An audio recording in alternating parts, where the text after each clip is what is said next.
By order of the Supreme Lord, he will reincarnate as a solitary soul and must make the most of life. The protagonist wakes up inside a coffin, wondering where he is. He thinks the last thing he remembers was playing a video game. After 2 days without sleep, he finally finished the game, but as soon as he did, everything went dark, and he woke up there. He believes there is little air in the space, as he is struggling to breathe, so he needs to get out quickly. Suddenly a woman appears beside him, asking why he is in such a hurry since the night has only just begun. The protagonist, startled, wonders what this strange sensation is, as he feels extremely cold. The woman, leaning over him, says he is cruel because they have just gotten married, yet he is already breaking her heart. The young man, confused, asks what the hell is going on, who she is, and where she came from. She gives a slight smile and asks if he has no heart, and if he has already forgotten his own wife. He wonders if she really is his wife. Embarrassed, the protagonist says he has no time for this, and asks her to stop joking and tell him how to get out of there because he has school tomorrow. He thinks this must definitely be a prank from his classmates, but even if it is, she is incredibly beautiful, and he doubts he has ever been with a girl as stunning as her before. She moves closer, placing her finger on his chin, saying that her husband is a man destined for great things in the future, and asking what he is doing lying there. He is confused as she approaches and says, 7 deaths, 7 stars. The girl kisses him and comments that it is time for him to return from the dead. The young man hears music and wonders where he knows it from. Meanwhile, the surroundings begin to change, and he questions why everything feels so familiar. Suddenly, a sword flies toward the coffin, but is deflected by a man. Le Shi, a disciple of the 13 sects, tells Patriarch Chen to let him do his job. He states that the patriarch has made many mistakes and demands that the coffin be opened so he can perform an autopsy. Patriarch Chen, standing beside his wife, asks if Le Shi has no respect and reminds him that his son has just died. He also warns that if Le Shi continues down this path, he cannot be blamed for responding with violence. Le Shi questions whether the patriarch understands the situation and declares that they are now useless, as their spiritual power is equivalent to that of an ordinary person. He asks if Chen still believes himself to be the patriarch, and pointing his sword, calls him trash, ordering him to know his place. Walking toward the coffin, Le Shi announces that he will cut Chen's son's body into pieces and then deal with the rest. Suddenly, a golden light bursts from the coffin, sending Le Shi flying. The spiritual wave is so powerful that it shatters the palace ceiling where the coffin is located. Everyone, shocked, wonders what is happening and where such immense spiritual pressure is coming from. Moments later, still stunned, they order an immediate look inside the palace. In disbelief, they exclaim that it is Chen Wujin and ask how he is still alive. The protagonist steps out of the coffin, trembling all over, thinking that the experience was extremely overwhelming. Kissing that girl felt like downing 10 cans of energy drink at once. He senses that something is about to come out and ends up vomiting. Suddenly, someone calls his name. His mother quickly embraces him, calling him her son. Crying, she says she was very sad, but now she is extremely happy. His father, in disbelief, calls him son and asks how it is possible that he is alive.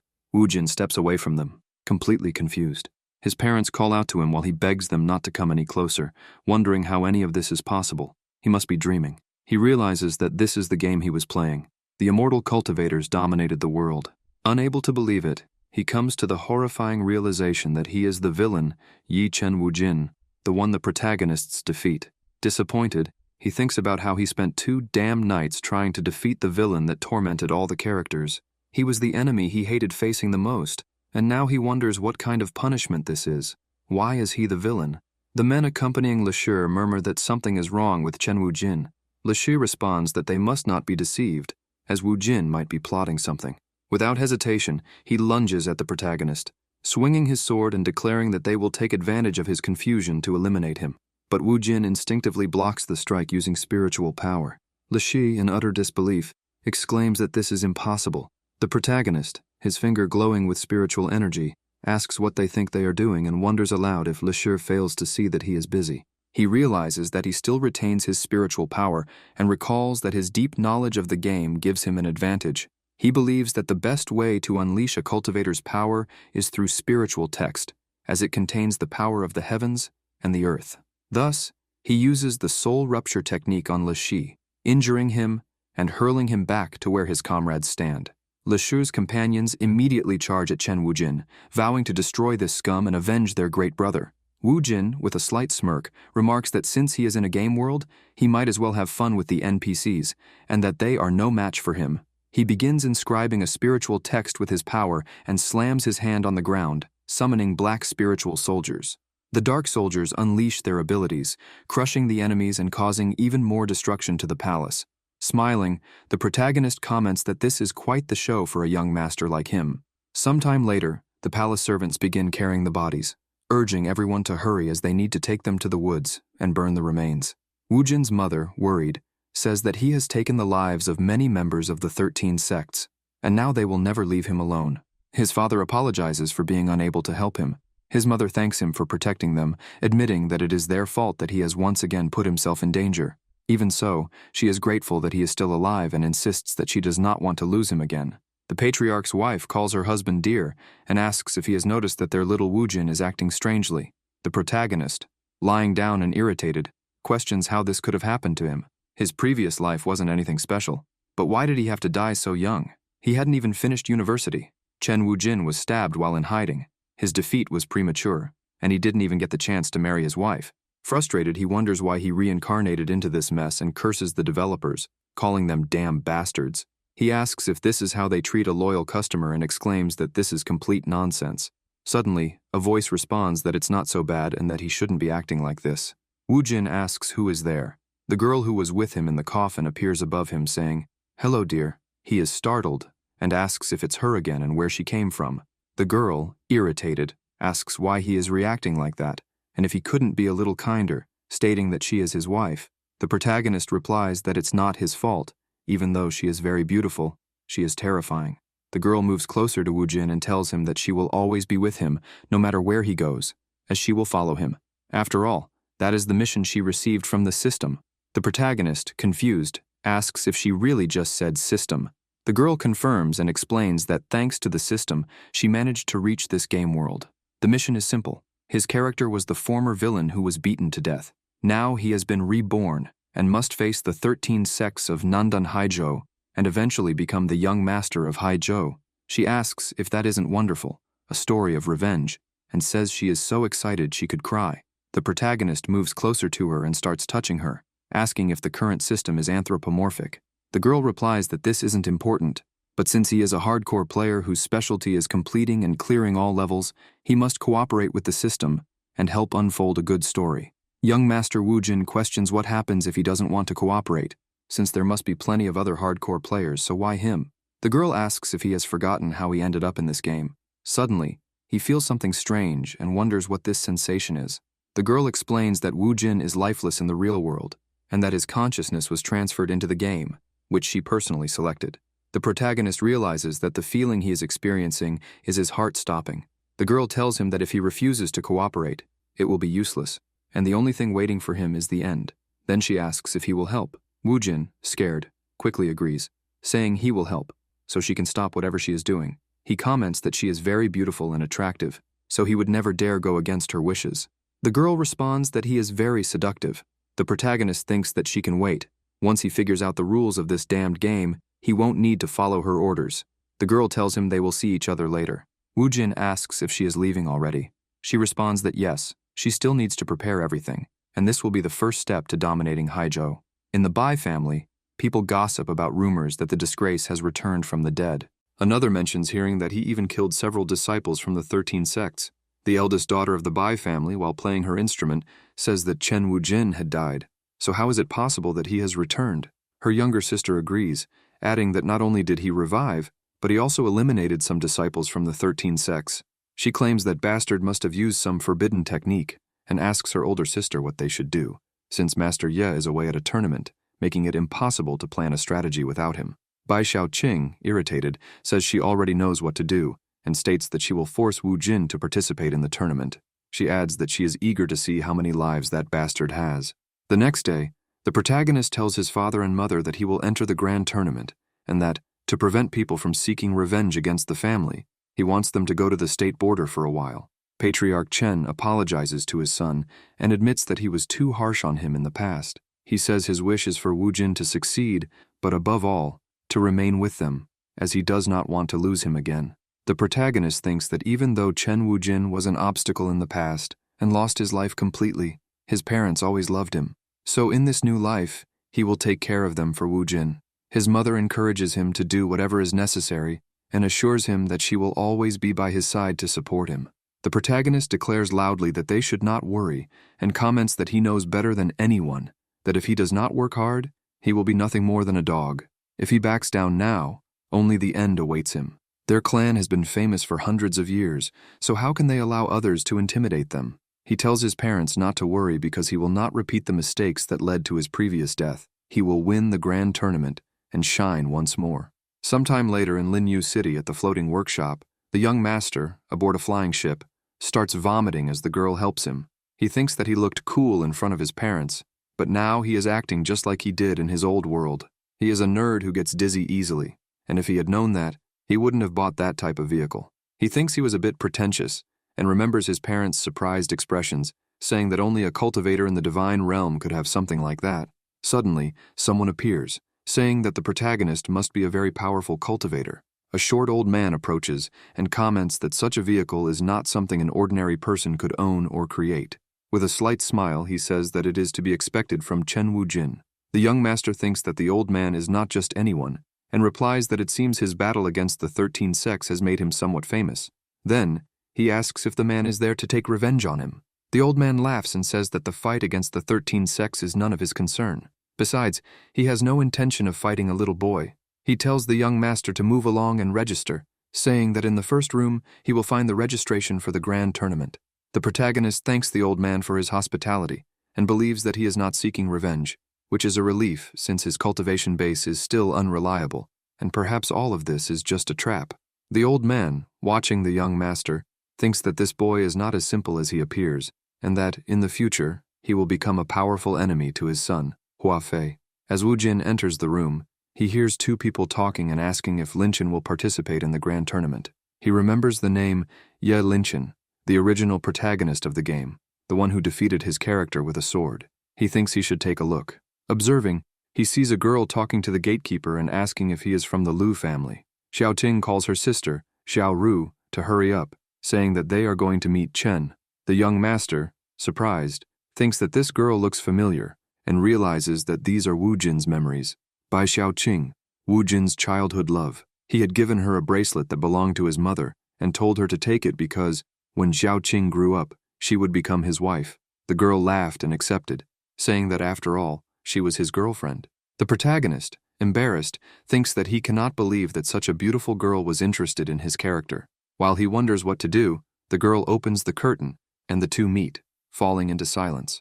Bai Xiaoting looks confused, while the young master disguises his reaction by coughing. When Xiaoting realizes who he is, she shouts Chen Wujin's name and quickly steps back, placing her hand on her weapon. She thinks she needs to gather qi and focus because Chen Wujin is a demon, and if she eliminates him, she will save many lives. This is no time to hesitate. She cannot be soft in this situation. However, she realizes that she is trembling. The young master wonders what is going on, and why it seems like Xiaoting is about to cry. He thinks that since she was his character's girlfriend, it's natural for Bai Xiaoting to be shocked. After all, he came back to life. The girl, on the other hand, wonders if the protagonist really thinks she is happy to see him. The young master greets Xiaoting and thinks he must be careful, as he doesn't want her to panic. He believes that Qing doesn't need to be afraid, and comments that he is back. Bai Xiaoting steps back, draws her weapon, and attacks him, calling his name. The protagonist blocks the attack with his hand and asks what Bai Xiaoting is doing. Xiaoting asks if it isn't obvious and says that he is a demon with bad intentions.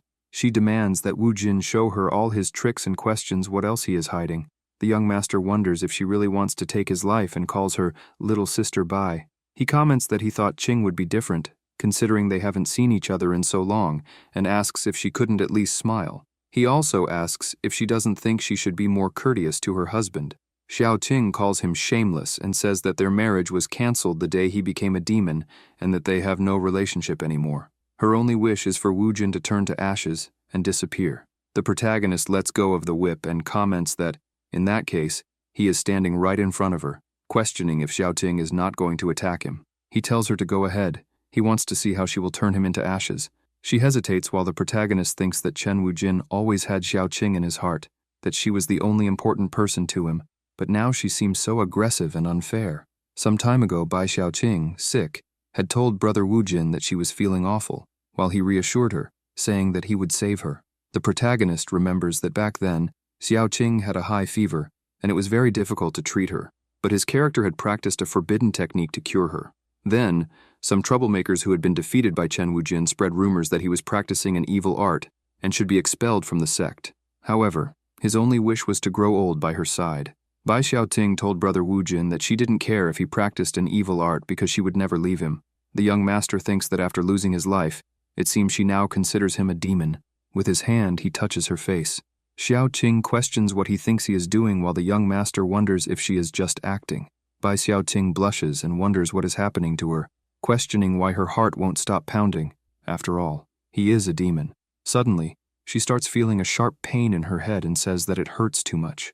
Bai Xiaoru asks Xiaoqing if she is okay and orders Woojin to let her go immediately. Bai Xiaoqing faints, but the protagonist quickly catches her and begins inspecting her with his spiritual power. Xiaoru asks what happened and demands that Woojin release her. The young master questions why her pulse is so weak, especially her brain activity, and realizes that many of her meridians have been sealed with acupuncture. He wonders if someone tampered with her mind and if it's possible that they altered her memories. Bai Xiaoru questions what he thinks he is doing and orders him to release her sister. The protagonist hands the gatekeeper 2 gold coins and requests 2 rooms. The gatekeeper acknowledges, informs him that the rooms are on the west side of the 2nd floor, and wishes him a good day. Xiaoru insists that the young master let go of her sister. Chen Wujin, irritated, tells Xiaoru to shut up and says that the more commotion she causes, the longer it will take for him to save her sister. He comments that he just wants to help Xiaoqing, so there's no need for unnecessary drama. Xiaoru is confused. Meanwhile, the young master Woojin climbs the stairs. The self-proclaimed wife of the young master tells Xiaoru to leave it to them and suggests that she go ask for some treats. Xiaoru thinks that Chen will take care of her sister because he has always loved her deeply and could never bear to see her sick, as he was always the first to try to cure her. But for some reason, she feels a strange chill. Besides, why is he with that sensual and demonic-looking woman? Xiaoru shouts that she knew it and comments that Woojin is scum. Sometime later, Xiaoru, standing outside the room and irritated, warns Chen Wujin that if he tries anything with her sister, he will have serious problems. Suddenly, she hears a noise and wonders what that sound is. Then, she hears a moan coming from the room and turns completely red. The protagonist blushes and comments that she is too dramatic. Suddenly, the pendant on the bed begins to glow. A few minutes later, a young man informs the master that the jade pendant is shining. He tells the head of the Bai family that this light must mean that his sister is nearby and suggests that she might be in the inn across the street. Bai Muyang orders them to go in and check. Inside the room, Xiaoru, embarrassed, tells Chen Wujin that he is a beast and comments that she knows he is treating her sister, but he could be a little gentler. Outside, the innkeeper informs the Bai family members that the lady they are looking for is in that room. They thank him, and upon opening the door, they declare that they have come for her.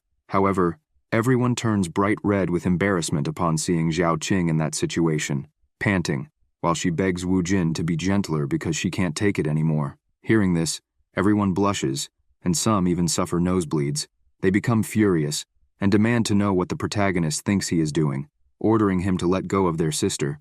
The young master, seeing the sword coming toward him, thinks this is a headache, but suddenly, the sword is blocked by spiritual energy.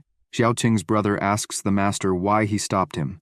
Bai Muyang scolds him, calling him an idiot, and asks if he doesn't realize what's happening. He explains that Chen Wujin is curing Xiaoqing, and that he almost interrupted the process before it was completed.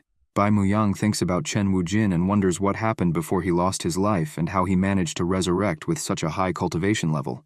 Xiaoqing, as she is being healed, thinks that everything feels so warm and tells herself that his hand is large and comforting, and those touches are very pleasant. Suddenly, she hears a voice telling her to eliminate him. When she opens her eyes, she wonders if the chained person she is seeing is Chen Wujin, while the voices whisper that this is her chance. She thinks that she knows she should hate him, but he looks so lonely, and that makes her question why she feels this way. Suddenly, she feels an aura around her hands and realizes that the sensation is very familiar. Then, she starts crying and thinks that it can't be possible. She begins to remember the past when Chen Wujin called her little sister Xiao and told her not to worry about anything because he would take care of her. He gave her a bracelet, saying that it belonged to his mother but would now be hers because she was his fiancée. Bai Xiaoqing, crying, calls out to brother Wu Jin as she sees him losing his life to a sword, begging her not to leave him. She, in tears, says that she was brother Wu Jin's fiancé and questions what she has done. She starts apologizing, saying that she is sorry and wondering how she could have forgotten him. When she wakes up, she calls out to brother Wu Jin.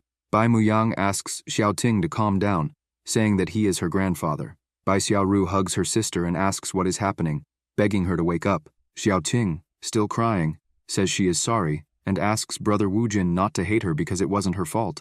Muyang comments that it seems like she is returning to normal, while her sister says that this is a relief. Qing, crying, calls out to her grandfather and says that she dreamed about brother Wu Jin. She asks her grandfather what happened and why she thought brother Wu Jin was a demon when she was in love with him. Suddenly, the protagonist appears behind her grandfather, saying that it wasn't her fault because Xiaoting was a victim of a sealing, but now she is better. Bai Xiaoqing, seeing him, asks if he really is brother Wu Jin. The young master replies that yes, it is him. Quickly, Xiaoqing embraces him, apologizing.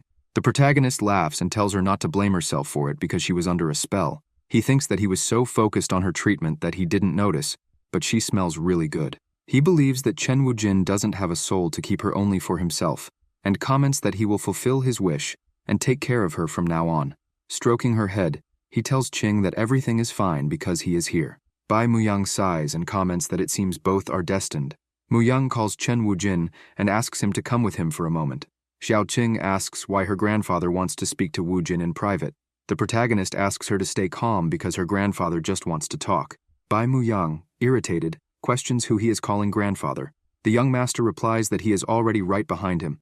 The protagonist notices that Muyang is firmly holding Qing's jade pendant and gives a slight smile. In the outskirts of the city, in the forest, the protagonist meets with Muyang.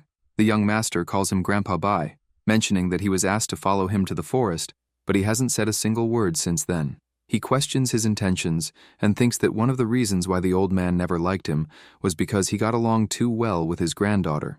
Bai Muyang asks if he knows why he was brought to that particular forest and states that many people's remains lie there. He explains that the grand tournament is a fair competition where everyone participates, but unfortunately, not everyone respects the rules.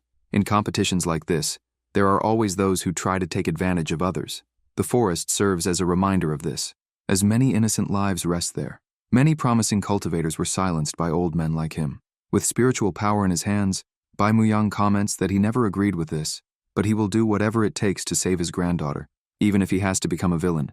He tells Chen Wujin that now that he has returned to life, he wants him to prove how strong he is. Then, he challenges him to see if he is worthy of being with his granddaughter and attacks with his water technique. The protagonist, seeing this, comments that Grandpa Bai used spiritual tidal wave and realizes that he is going all out because that technique is extremely powerful. In the past, his character could not withstand a single blow from it. However, he is no longer that loser. He begins to invoke his strike with spiritual text and comments that it is impossible to face that move head-on, but he needs to challenge it. He decides to be careful and uses Sea of Death. Bai Muyang is surprised to see this. The two techniques collide head-on, generating a massive energy wave visible from the middle of the city. Upon seeing it, people comment that the spiritual color is blue and question who the Bai family is fighting against. Some wonder about the origin of the red energy, while others note that few cultivators are capable of using that type of summoning technique.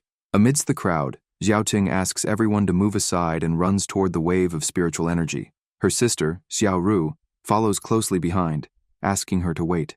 Xiaoting thinks that her grandfather and brother Wu Jin left too quickly and hopes it isn't too late, believing that she must hurry. Back in the forest, old Muyang notices the powerful aura and is surprised. He questions whether this truly is Chen Wujin. The protagonist asks Grandpa Bai what he thinks and if he has gained his approval, noting that he is still on guard, but his expression seems different. Bai Muyang questions him about how he became so strong and where he learned those techniques. Suddenly, Xiaoqing appears, calling her grandfather and ordering him to leave brother Wu Jin alone, asking if that isn't enough already. The siblings, along with Xiaoru, blush upon seeing Qing in that outfit. Quickly, the protagonist takes off his coat and covers Xiaoqing, telling her to wear it because he doesn't want her catching a cold. He thinks that Bai Xiaoqing will become his wife, so he won't allow those trash to devour her with their eyes since she belongs to him. Meanwhile, she, blushing, thinks that brother Wu Jin is very considerate, even in that situation, and that he cares a lot about her. Bai Muyang takes a deep breath and comments that he gives up, saying that it's impossible to break the bond between them. Bai Xiaoqing looks at her grandfather, irritated, and says that he should be ashamed for daring to use such a powerful technique just to suppress a boy. Grandpa Bai replies that she doesn't need to make a scene, calling her a little girl, and comments that her fiancé is stronger than he seems. He adds that he has no idea where the boy learned those strange techniques, but now there is nothing he can do. The protagonist asks him not to be so modest, calling him Master Bai, and says that he was very merciful because if he had gone all out, the old man wouldn't have had a chance. The old man thinks that at least the boy has good manners and calls him a brat, commenting that he only did this because of his granddaughter's feelings. He explains that when the sect was after him, after he lost his life, for his granddaughter's sake, he sealed the meridians in her body with his spiritual power to suppress her emotions. Surprised, the girl questions how her grandfather could do that. Bai Muyang replies that not only did he come back to life, but he also managed to break the seal on his own, which must be the will of the heavens. The grandfather asks him to extend his hands and comments that he will teach him spiritual tidal wave as a reward for his explosion of power. He explains that the protagonist's body is rich in spiritual energy, but very disordered. With that technique, he will be able to stabilize it, and with his ability, in a few days, he will be able to master it. Master Bai comments that the young man's understanding and comprehension are incredible, calling him a genius. Xiao Ting, admiringly, says that Brother Wu Jin is very powerful. Suddenly, his wife says that this is obvious. After all, he is the man she loves and personally chose. She also adds that he is their best player. The protagonist questions why she always appears at the worst moments. Suddenly, Xiao Qing calls out to Brother Wu Jin. Startled, he thinks there's trouble. Xiao Qing, with a serious expression, watches silently. The young master tries to explain that it's not what it looks like. Qing reassures him, telling him not to worry because she understands. She comments that the woman has been by his side because she was the one who saved his life. The protagonist and Cha Haiyin can't believe what they just heard. Xiao Qing explains that when she saw the woman's body become invisible, she already understood that her abilities are extraordinary. Cha Haiyin thinks that this shouldn't be possible because she is the system. Xiao Ru tells her sister that she is too naive because it's obvious that the woman is a rival. Xiao Qing replies that this is impossible since the only woman Brother Wu Jin is crazy about is her. Besides, he doesn't like older women. Cha Haiyin, irritated, questions what she just said. She comments that with this appearance, she spent 3,000 calculations and tested 5,000 different models, so she asks who Xiao Qing is calling old. The young master tries to calm the situation, asking her to forget the comment and not make a scene over something so simple. Master Bai intervenes, saying that's enough, and that this is not the time to fight. He then questions whether the brat hasn't noticed that they have company. Some members of the Beast King sect, Wang Teng Long, comment that they didn't expect to find such a disrespectful old man there. Master Bai questions why the Beast King sect is there, and comments that the forest is very dangerous since no one participating in the grand tournament ever appears there. Wang Teng Long laughs and thanks Patriarch Bai for the warning but questions if he really thinks he is the only one allowed to use the forest. A member of the Bai family responds that he will not allow him to bother their master, but Bai tells them to let it go. He comments that if he were Wang Teng Long, he would be careful with his words because he is not only the patriarch of the Bai family, but also won the grand tournament when he was young. Bai asks if he really thinks he is afraid of a pair of rude brats, and comments that Wang Teng Long never even participated in the grand tournament. Wang Teng Long gets irritated, but takes a deep breath and starts laughing. He calls Master Bai an old man and says that everyone considers him a great cultivator, but when the sects united to hunt down the trash that was Chen Wujin, he was just one of the leaders. However, he knows very well that Bai stayed on the sidelines, remaining in the rear the whole time. The protagonist intervenes, saying that at least he didn't hide like a coward inside Kuya Mountain. Wang Teng Long demands to know who said that. The young master asks if he doesn't recognize him now that his sect is famous again. All the members of the Beast King sect are shocked, saying the name Chen Wujin. The protagonist asks what's wrong and comments that they look like they've seen a ghost. He steps forward, saying that he's just trash and that he sees they pitied him when they accepted him into the sect. He declares that he never expected to be betrayed in such a way and comments that their actions were truly heartless. Wang Teng Long, irritated, calls him a disgrace, while one of the members comments that the rumors about his resurrection were true. He adds that it's not a good idea to mess with Chen Wujin, as he eliminated several disciples. The member also mentions that they still need to meet secretly with Miss Yue, so it's best not to escalate the situation. Wang Tanglong states that he has more important matters to attend to and doesn't have time to deal with him. He tells the protagonist to wait until the grand tournament begins, promising to send him back to hell. Suddenly, he notices something and orders everyone to stop. Wang Tanglong asks what he wants. The protagonist, exuding a strong aura, points to the bell hanging from his waist. Xiaoting also points to it, saying that it looks familiar. The young master, irritated, demands to know where he got it. Wang Tanglong wonders what kind of mess this is and tries to understand the intense glare he is receiving. Xiaoting remembers and asks why he has her sister Qingzhao's bell and what he did to her. Wang Tanglong replies that it's obvious, since he has all of her belongings. What does she think happened? The protagonist, enraged, begins summoning 2 elements, one in each hand. Wang Tanglong and the others are shocked, saying that the brat can control 2 elements and asking how he can wield fire and lightning at the same time. The young master, raising his voice, declares that they will all pay for this. Enraged, the intensity of the elements increases as he utters the name Qingzhao, thinking that she was one of his favorite characters. One of the Beast King sect members tells his brother that the brat is dead serious and questions if he really intends to fight him. Long tells him to stop acting like an idiot and reminds him that he is in the Yuan Ying realm, asking if he really thinks he's afraid of the brat. The man comments that the spiritual pressure is not normal and believes that the boy's power is above the Yuan Ying realm. Old Bai says this is bad because if Wu Jin hurts someone, he will be disqualified from the grand tournament and orders Yao Qing to bring him back to his senses. She hesitates and says she doesn't want to, commenting that there's no point in him participating in the grand tournament anyway, because even if he wins, the other sects will try to eliminate him in the name of justice. She says that those idiots don't understand Brother Wu Jin's greatness and adds that he is not only handsome, but also possesses terrifying abilities. Master Bai comments that this girl doesn't seem like his granddaughter and says that the chi energy flow is too intense, certain that someone will eventually step in to stop the fight. Wang Tanglong begins writing a spiritual text and says that if the brat wants to lose his life so badly, he is welcome to, as he will grant his wish. He thinks that he can't believe he has to use this, but with this technique, he will be immune to the brat's attacks. The protagonist comments that he sees he is using a defensive spiritual scripture and says it's not a bad idea. Spiritual scripture is a technique that can be used both offensively and defensively, and its power depends on the user's comprehension. The young master remarks that it's a pity Long is his opponent and tells him to watch and learn.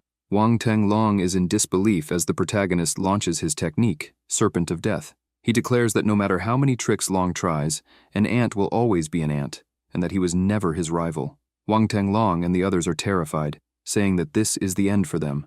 Long activates his defensive technique, saying that he will eliminate him, but Serpent of Death collides with the defensive technique, shattering it effortlessly. Long, unable to believe it, asks how he managed to break his defense so easily. As the young master's attack is about to strike all the Beast King sect members, someone tells him to wait, and a white serpent appears, stopping the protagonist's attack and dissipating the blows. The voice comments that it was an excellent attack and that he expected nothing less, but says that he is still very young and must learn to control his emotions. Wang Tanglong demands to know who he is. Hao Lianshan from the Bitao sect responds that he is a friend of the boy. The young master, surprised, asks what the elder is doing there. The short Lianshan says he is happy to see him again, calling him boy. Master Bai calls the old man by his name, Hao Lianshan, and the two stare at each other seriously for a while. Suddenly, Bai slaps the short elder on the shoulder, and both burst into laughter. The protagonist wonders what the hell is happening, feeling completely confused. Master Bai questions Hao Lian if it hasn't been 10 years since they last saw each other and asks how he has been. He says that avoiding drinking is harder than negotiating with other sects. Lian responds that it's his own fault, because if he left Zhongzhou once in a while, they could see each other more often, as he passes by there every day. He also mentions that in recent years, he has had a lot of work because managing the Bitao sect is no easy task. The protagonist asks Xiaoting if her grandfather knows that old man, and she replies that they are probably friends. Master Bai says that now that he is here it doesn't matter. They have to drink like in the old days. Hao Lian agrees, saying that's the spirit. Master Bai comments that he is still an old fox and reminds him that he is the sect leader, questioning whether he shouldn't be managing it and asking what he is doing in the forest. He says he is sure that Lian was studying the other competitors. Hao Lian laughs and says that Master Bai never misses a thing. He got him. He comments that their fights in the past are now just memories and that they are too old for that now. Hao Lian explains that this time he is only in charge of organizing the grand tournament and that someone reported a fight in the forest, so he had to investigate. The protagonist asks about the report, while Xiaoting questions what happened. He responds that it's nothing, but the situation seems a bit strange. He comments that, as they know, fights before the tournament are forbidden and could disqualify a participant, or in the worst case, eliminate them. Hao Lian explains that whoever reported this missed a great opportunity, because if they had waited a little longer, the participant would have been disqualified for breaking the rules. What he means is that there was a good chance of eliminating him from the competition. The protagonist asks Elder Hao who made the report and comments that he didn't expect to find such a noble person there. A voice responds to Chen, saying that he is very kind and that they just wanted to lend a hand. After all, it's been a long time since they last met. The protagonist remains silent and asks if he knows him. The young man laughs and says that it seems Master Chen has forgotten, but he doesn't blame him because the life of nobles is complicated. He introduces himself as Zhao Shu Ruo, a disciple of the Yue sect, and says it's a pleasure to meet them. Master Bai asks if he just said Yue sect. The young Master Wu Jin thinks that when the sects hunted Chen Wu Jin, the Yue sect was one of the most active, and he realizes that this guy is very suspicious. Elder Hao starts coughing and says that now that everything is settled, everyone should head back, as the grand tournament will begin in a few days, so it's best for everyone to prepare. Zhao Shuruo says that he was worried about Chen Wu Jin's safety, but now that everything is fine, he will take his leave. Bai Muyang questions whether they should trust someone from the Yue sect and asks how they can be sure that he is not pretending. Shuruo merely looks at the young master. The protagonist thinks that this sensation is very familiar and feels like he has seen him before. He questions Cha Heian about the connection between him and his character, asking why he cannot access Wu Jin's memories.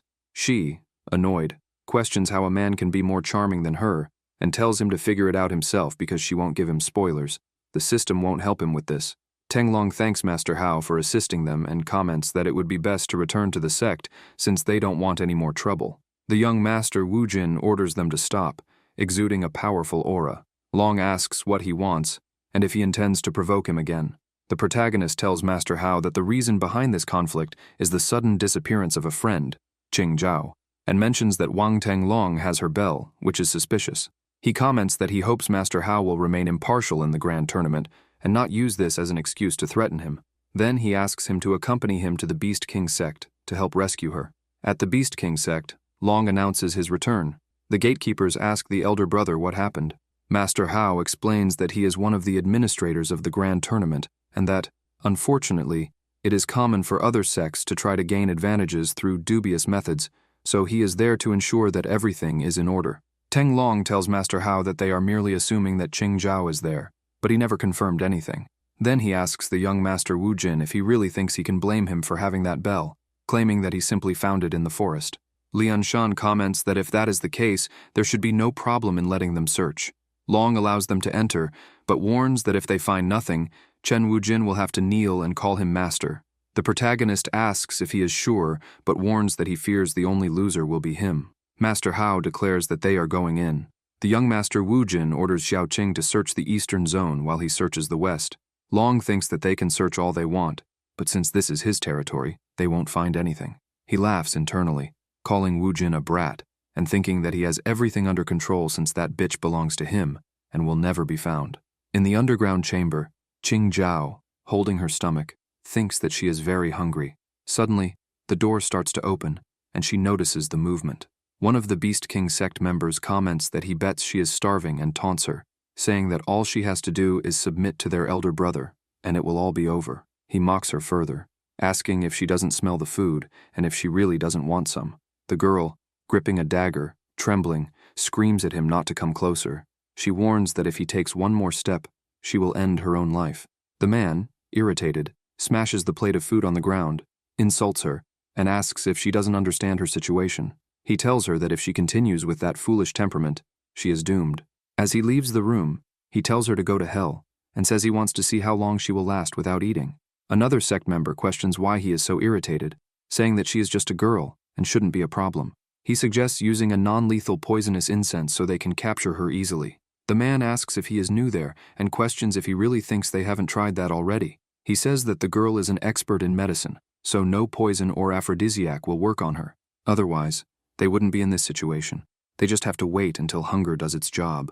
Once her body is completely weak, they will capture her. He believes that she won't last much longer and that the elder brother will soon be able to enjoy her. Qing Zhao, lying on the floor, thinks that she must resist. She cannot give up. With a determined look, she promises that she will not succumb, and biting her lip, curses them, and says that they have betrayed the young master. Sometime later, the search teams inform Brother Wu Jin that they found nothing. Xiaoqing says that there are no traces of Sister Zhao. The protagonist thinks that it's impossible. She has to be here since he can sense a faint energy trace from her bells.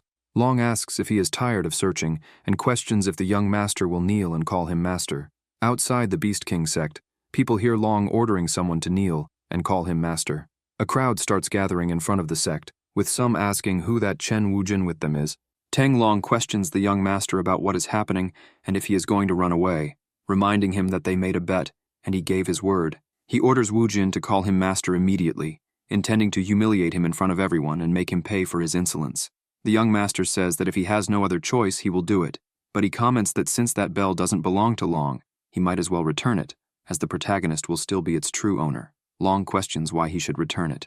Master Hao intervenes, saying that Long is right, but that bell has nothing to do with his sect, and if he is a decent man, he should return it. Teng Long remains silent, hands the bell back to Wu Jin, and orders him to call him master already. The protagonist, holding the bell, says that he knew it. The closer he gets to it, the stronger Qing Zhao's spiritual energy becomes, and he is certain that she is definitely there. Long asks what the problem is, and if he is going to continue with this. The young master Wu Jin responds that a disgusting person like him is not worthy of her and warns that this is his final warning. He demands that Long answer honestly and asks if he kidnapped Qing Zhao. Long, irritated, remains silent. Meanwhile, the protagonist states that since Long refuses to admit it, he will find out himself. He declares that he didn't want to cause more trouble, but he has changed his mind. Now he will show everyone how rotten Long is inside, and says he is going to start using a technique on the bell. The bell quickly flies into the air. People are surprised, wondering what that is, while others comment that the technique is the spiritual locator, a mysterious technique that very few cultivators are capable of using. Chahayan thinks that she knew she made the right choice because, among the hardcore players, he is the best and knows how to use most tricks perfectly. A man points his finger and tells the crowd to look, saying that the technique is recreating the scene. The vision shows Wang Tenglong and his men carrying the girl in a cage, giving her some water, and telling Qing Zhao that he doesn't want her lips to be dry when they kiss. Qing Zhao, with a dagger pointed at herself, threatens him and warns him not to come closer. Long, irritated, calls her a bitch. He tells her to listen and stop thinking that he won't do anything just because she is threatening to take her own life with that stupid knife. He says that once she is too weak to resist, he will have a lot of fun with her and tells her to wait because he is sure she will love it. He throws the water on her, saying that they will remove that plague first, and orders her to stop being shy and stop covering herself. Long comments that once they are married, he will make sure she stops being so timid. Wang Tenglong orders the protagonist to stop and not to continue showing the scenes. The crowd outside starts saying that they didn't know Long was such a depraved person, and comments that they aren't surprised since he has always been trash. They remember that, to gain influence and enter his current sect, he betrayed Chen Wujin, and someone who betrays his former master for power can never be a good person. The young master says that he warned him before and comments that he would rather die than call Long master. With a serious look and exuding spiritual energy, he declares that if Long laid his hands on Qing Zhao, he will make him suffer. Teng Long orders his men to open the secret door immediately, but the protagonist breaks the door down and calls for Qing Zhao, saying that he has come to save her. Suddenly, he hears the voice of a man calling her a bitch and saying that she has finally lost her strength. The man near her says that he will take advantage of the situation and be the first to enjoy her. Hearing this, the protagonist rushes in and, upon arriving, delivers a full-force punch to the man, breaking his neck. The other man, witnessing this, begins to tremble in fear. The protagonist, exuding a sinister aura, calls him a piece of trash, while the man falls to the ground, shaking uncontrollably. The young master picks up Qing Zhao, who is trembling, and tells her not to be afraid because her master has arrived. Long says that Chen Wujin is too arrogant and comments that he just took the life of one of their disciples, which is highly unethical. The young master mocks them, saying that they, of all people, are talking about ethics and morality, and asks if Long really thinks he has the right to question him. He states that he ended the man because he insulted his sect and tried to take advantage of his friend. He declares that Long is lucky because the elders are there, and he cannot take the life of any participant before the tournament. Otherwise, Long wouldn't be alive. But once the grand tournament begins, he won't escape and will meet a miserable end. Teng Long calls him a disgrace. Sometime later, in another place, Teng Long smashes a teacup and swears that he will eliminate that little bastard. He wonders where the hell the young master's teacher is and comments that they were supposed to meet there. Suddenly, a voice calls his name and comments that he seems upset. Zhao Shu Ruo says that it seems his little arrival wasn't enough to ease Long's frustration and asks if he didn't like the decor. Long says he doesn't have time for this and proposes revealing Chen Wujin's location on the condition that they eliminate him. That little bastard came back from the dead and is ruining his plans, and Long questions why he is still alive. Shu Ruo says he's sorry but can't help, as it was the great warrior Yelin Chen who eliminated him the first time. If Long wants to blame someone, he should blame Yelin Chen and his incompetent magic. However, Shu Ruo tells Long not to worry because the patriarch left a message. Since the Beast King sect and theirs have a good relationship, they won't abandon them. Zhao Shu Ruo questions whether Long should be happy since he saved his ass and the sects in the forest, telling Long to just focus on the grand tournament since everything will be resolved once it begins. He orders him to prepare the sect's participants because that is his mission, and comments that he won't let Chen Wujin take the lead. Sometime later, Xiao Qing wrings a warm water cloth, places it on Qing Zhao's forehead, and says that she is stable and her fever should go down now. She asks Wujin not to worry, because Qing Zhao will be fine. The protagonist strokes Xiao Ting's head and says he knows that with her taking care of everything, he has nothing to worry about, and thanks her. Outside, a voice orders Chen Wujin to come out immediately, warning that they won't allow him to bring disaster and calamity to the world. Qing Zhao says that voice sounds familiar, while the young master thinks that tone belongs to his character's arch-nemesis. One of Master Bai's disciples enters the room, asking Wujin where that girl came from and commenting that she is a rare type. At first he thought she was an enemy, but then she started shouting that she would bring disaster and calamity with him. Besides that, she mentioned having the power of 10,000 demons. The protagonist is embarrassed and tells the disciple not to pay attention to her, because without a doubt, she is quite peculiar. At the inn entrance, the girl tells the receptionist that she is looking for Chen Wujin, asking where he is and claiming that she knows he is staying there. The receptionist asks the lady to stop shouting because she is disturbing the other guests, and questions what the problem is. The young master calls her sister Qingxi and says it has been a long time since they last saw each other. Chu Qingxi, from the spiritual sect, quickly turns around upon hearing his voice and calls out to him, running up the stairs while saying that she knew he wouldn't die so easily. She comments that it's expected from the young master of their sect since he is more resilient than her, having the blood of a god. Wujin thinks that his character is only alive because of the whims of the developers and asks how Chu Qingxi knew he would participate in the grand tournament. She replies that the master and his wife sent her a letter and apologizes for leaving the sect to continue her training 6 months ago. She didn't expect them to face such a great catastrophe. The young master tells her not to worry because everything is fine and the storm has passed. Chu Qingxi pats the protagonist's back, saying that he's right, because now it's time to face them and reclaim their honor. Irritated, she comments that the bastard Ye Linduan will also participate in the grand tournament, so it's time to take revenge. Sometime later, Qing Zhao opens her eyes and calls for her master, asking where he is. She feels confused, and remembers that the last thing she recalls was dropping the dagger from her hands. She thought she had no more strength left and couldn't resist anymore, so she collapsed, exhausted. She believed she needed to endure and couldn't faint, but as she was closing her eyes, she heard Long's men watching her and saying that she had lost all her strength, so she belonged to them now. As one of them entered the room, he commented that she was a beauty, but that it was a shame she was so stubborn. Then, he lunged at her while she screamed for him not to touch her. Qing Zhao starts crying and says that it can't be, apologizing because she feels like she failed in the end. The protagonist hears her voice and calls her name, asking if she is okay and what happened. She is confused to see her master there and starts crying even more, hugging him and saying that he is alive. Wujin tells her to calm down because everything is fine. Zhao says she must be dreaming since she is so happy. Zhao Qing comments that now that she has woken up, Brother Wujin must be relieved, while Chu Qingxi questions whether Zhao wasn't missing. Master Hao appears and asks what is going on and if they are Wujin's friends. The protagonist questions whether it is Master Hao who has arrived.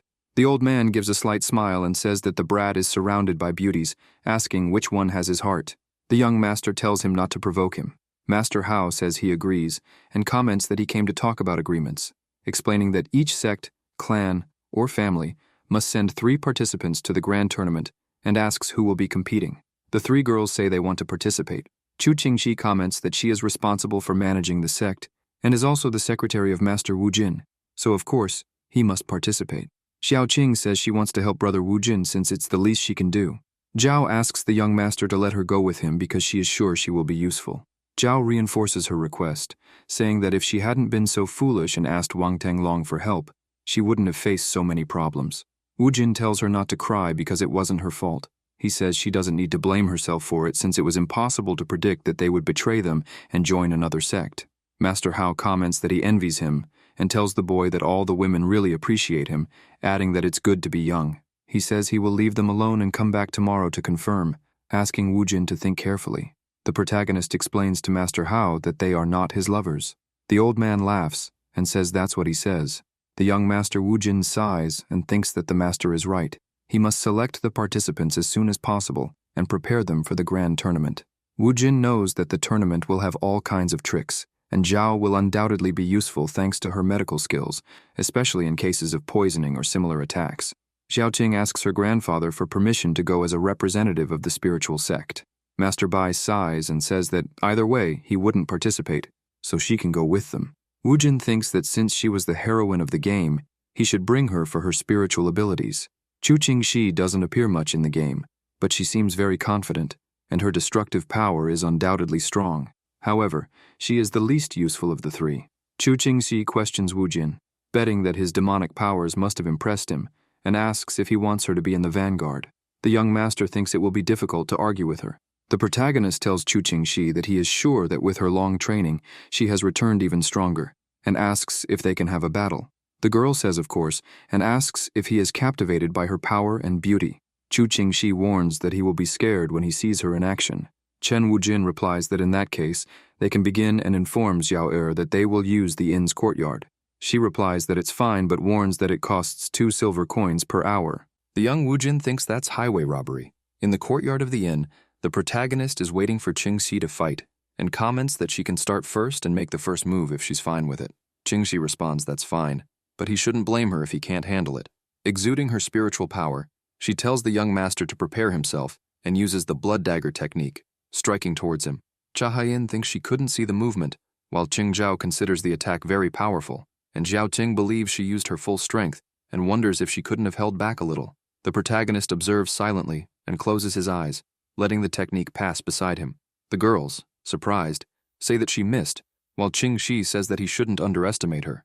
Quickly, she uses Assassin's Strike, materializing a blade towards the young master. Xiao Qing comments that it's incredible to be able to materialize an attack like that, and Master Bai says that certainly, it's not bad, but it's a pity because even with a strange and unique cultivation method, her power is not above the Jindan realm, so she won't be able to do anything. The young master Wu Jin calls Qingxi's name and stops her attack with a single finger, saying that he's sorry, but she won't have a chance in the grand tournament because she's still not strong enough. Qingxi stomps her foot and says that there's no way that fight counted. Pouting, she says she didn't use all her power because she was afraid of hurting him, and calls Wu Jin to fight again. Xiao Ting says that's enough, and comments that she knows very well that she has no chance, while Zhao states that it's not a good idea to insist on this. Chu Qingxi tells both of them to shut up and challenges them, asking if they think she's weak, then why don't they try to defeat her? Qingxi notices something and comments to the protagonist that he did this on purpose because he wanted to prevent her from participating in the tournament. Wu Jin asks her to calm down and confirms that it's true. He doesn't want her to participate in the tournament. Qingxi gets irritated, but Wu Jin says that he has a very important task for her and that only she can do it, making her irreplaceable in his plans. Qingxi asks if it really has to be her, and he answers that yes. He explains that the tournament won't be decided only in the arena. There will be many dangers outside of it. It is inevitable that they will encounter people from the Beast King sect, and they will do anything to win, including breaking the rules and setting traps. Participating will be extremely dangerous, so he needs her to be their guardian, ensuring that everything goes in their favor. Wu Jin pleads with her and mentions that she has the power of 10,000 demons, and he is sure that she will be able to suppress their enemies. Qingxi is confused, but Wu Jin calls her name again, and placing his hand on his chest, says, "We have given our hearts for the sect," and asks if he can count on her. Qingxi, excited by the young master's words, responds that he can count on her. Cha Haiyan, unable to believe it, thinks that she is surrounded by idiots. The protagonist gives a slight smile and sighs. On the day the grand tournament begins, the young master Wu Jin hands the list of participants to Master Hao. Hao laughs, wishes him good luck, and comments that he hopes he can win. Chen Wu Jin thanks him for his words. The tournament organizers start beating the drums, and Master Hao announces the beginning of the grand tournament. Everyone is euphoric and excited. Xiao Ting starts waving the flag, saying that victory will be theirs, and that brother Wu Jin is the best. The protagonist is embarrassed, Cha Hai-in appears beside him, and Wu Jin tells her that the tournament is about to start, so she cannot follow him. She responds that he doesn't need to worry because she is the system, and if he doesn't remember, it means that she is omnipresent. She comments that she will follow him wherever he goes. The young master just takes a deep breath. Suddenly, someone points to the sky, telling the others to look and declaring that it has finally begun.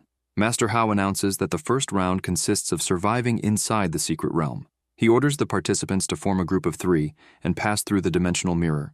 He explains that they will need to survive for 7 days and prove their worth in a hostile environment. He wishes them all good luck. Xiao Qing, surprised, asks Brother Wu Jin what that is. All participants receive an amulet, and Master Hao comments that everyone must take care of that piece of jade. Once they enter the secret realm, if they lose it, they will be disqualified. He also explains that the missions are simple. Protect their jade pieces and take the ones from other teams. They will earn 1 point for each extra piece, but will lose 5 if any member loses theirs. Well, now everyone can enter the dimensional mirror, says Master Hao, wishing everyone good luck. Thus, he begins moving everyone through the dimensional mirror. The young Master Wu Jin holds Qing and Zhao, telling them to hold on tight. Master Hao says that they can use external objects, but if they try to damage others on purpose or with bad intentions, they shouldn't blame him for disqualifying them. Before they land, the young master throws a green slime on the ground, making their landing easier. Qing notices something and tells Chen Wujin that the aura on that island is very strong.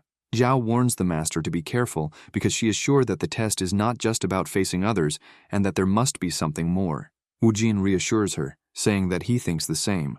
It must have a hidden test.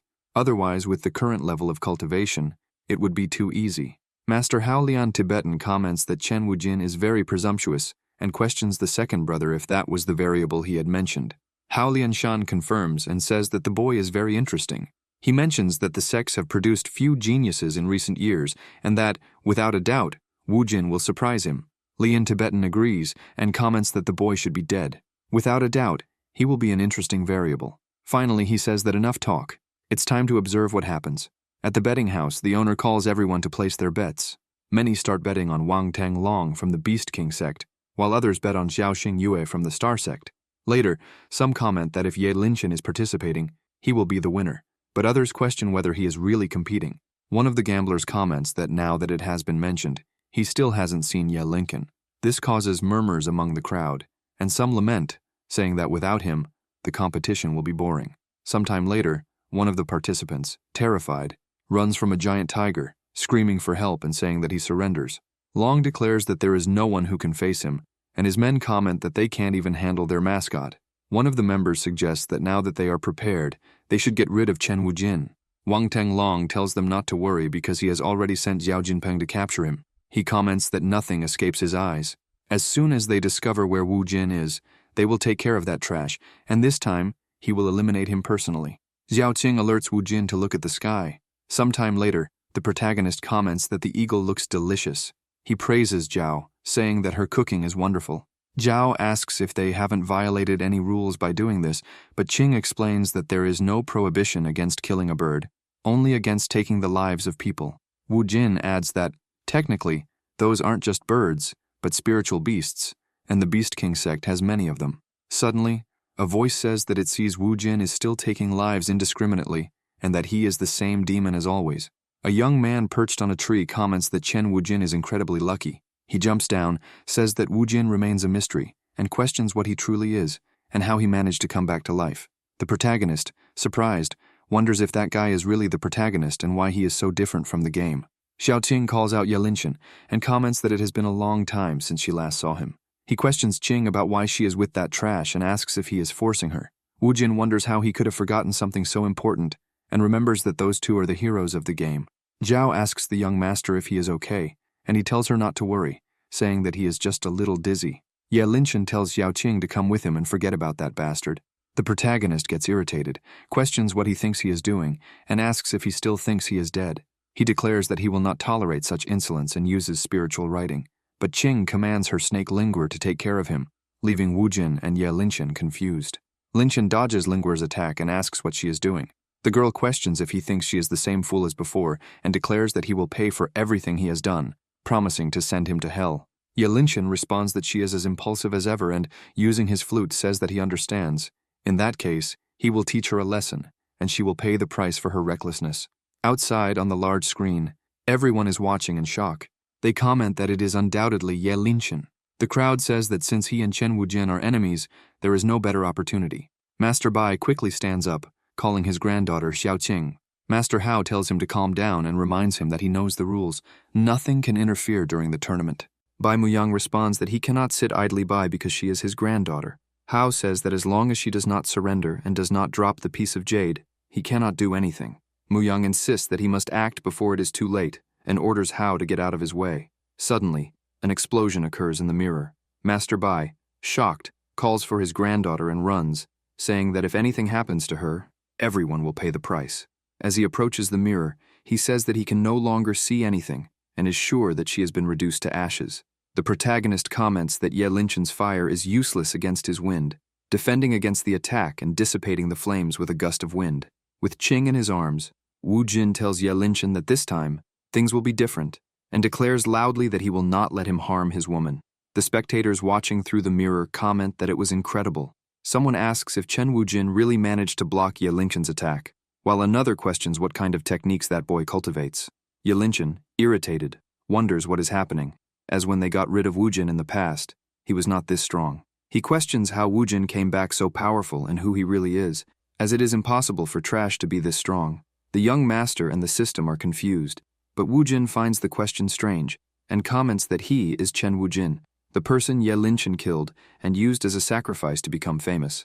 Qing asks him not to phrase it that way because, even if it is true, it makes him sound like a loser. Ye Linchen responds that it seems he was worrying for nothing and says that he does not understand why he got so serious about trash like him. In that case, he suggests that they hand over their pieces of jade, and he will let them go. Qing states that Linchen's attack is Sem Hai's song, a melody capable of piercing the soul and damaging the heart.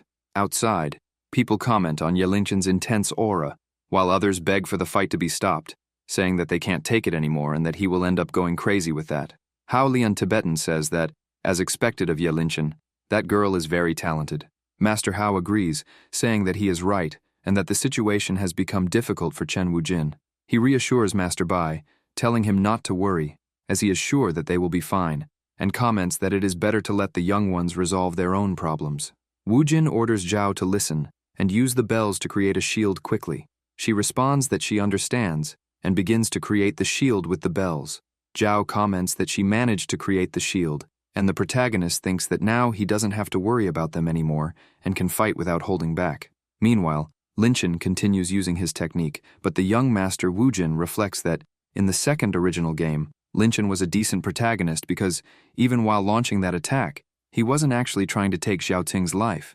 To Wujin, this lack of intensity makes Linchen superficial and incapable of comparing to him, the true villain. He believes it's time for Linchen to learn a lesson. Even if he is the hero, that means nothing to him because, in his eyes, Linchen is nothing but trash. Ye Linchen laughs and comments that Wujin is an idiot because now that he has left the two behind, there is no longer any need to hold back. He says that Wujin has fallen into his trap and warns him not to move, because if he does, the song will become stronger and stronger. Suddenly, the young master, whom Linchen thought he had caught, begins to dissolve, revealing that it was just water. Linchen, confused, asks what happened. The water that had been falling to the ground suddenly rises and surrounds him, trapping him inside a sphere of water. Ye Linchen can't believe what he's seeing and wonders if that is a spiritual transformation. The spectators, shocked, comment that the situation is bad and ask what Wujin is doing with his hands. Master Bai, in disbelief, thinks that the brat managed to master his technique because the Shanhai style is one of his most powerful moves. Zhao Qing, excited, tells brother Wujin that he did it and that the spiritual song is over, while Zhao comments that the master is incredible. The young master replies that it was just luck, but internally, he knows it wasn't luck, but all carefully planned. He believes that this doesn't happen just because he is a hardcore player, but because he understands the fundamentals. He reflects that Ye Linchen's ability is related to water, but for someone of his level, he doesn't even understand the basics. Suddenly, a spiritual shark appears and attacks Ye Linchen, while Long tells him that he is useless and orders him to withstand the hit. The spiritual beast strikes Linchen and activates its explosive ability, landing a direct hit, seriously injuring him and sending him crashing into a rock. Wang Tenglong's group members comment that he is incredible because he even managed to defeat Ye Linchen. Teng Long explains that the little eagle used its feathers as a message to transmit Chen Wujin's location. Otherwise, they would have lost a great opportunity. He orders that when they return, the eagle should be rewarded and well fed for its excellent work. One of his men tells his brother that he can't find it anywhere. The protagonist calls Linchen, showing a roasted eagle, and asks if he is looking for that. Everyone, shocked, screams for the little golden eagle. Long, furious, grabs a spatial pouch and says that Wu Jin will pay for this. He summons a saber-toothed tiger and orders it to take care of them. Wu Jin tells Yao Qing to use the silver serpent dance, but then remembers that the current Yao Qing probably isn't capable of doing it yet. She and her snake look confused, while the young master thinks that it doesn't matter how well he knows the game, because with the palm of his hand, he only needs to teach her how to develop her abilities. He tells Yao Qing that he will show her how to do it and asks her to concentrate. Repeating after him, the plum blossom and the willow are about to bloom. It is time to open the petals. Zhao Qing begins to recite the young master's words. When she finishes, her snake grows and attacks the tiger. Qing orders Lingguor to take care of it. The serpent lunges at the saber-toothed tiger, but it is quickly knocked out. The young master and the girls cannot believe what just happened.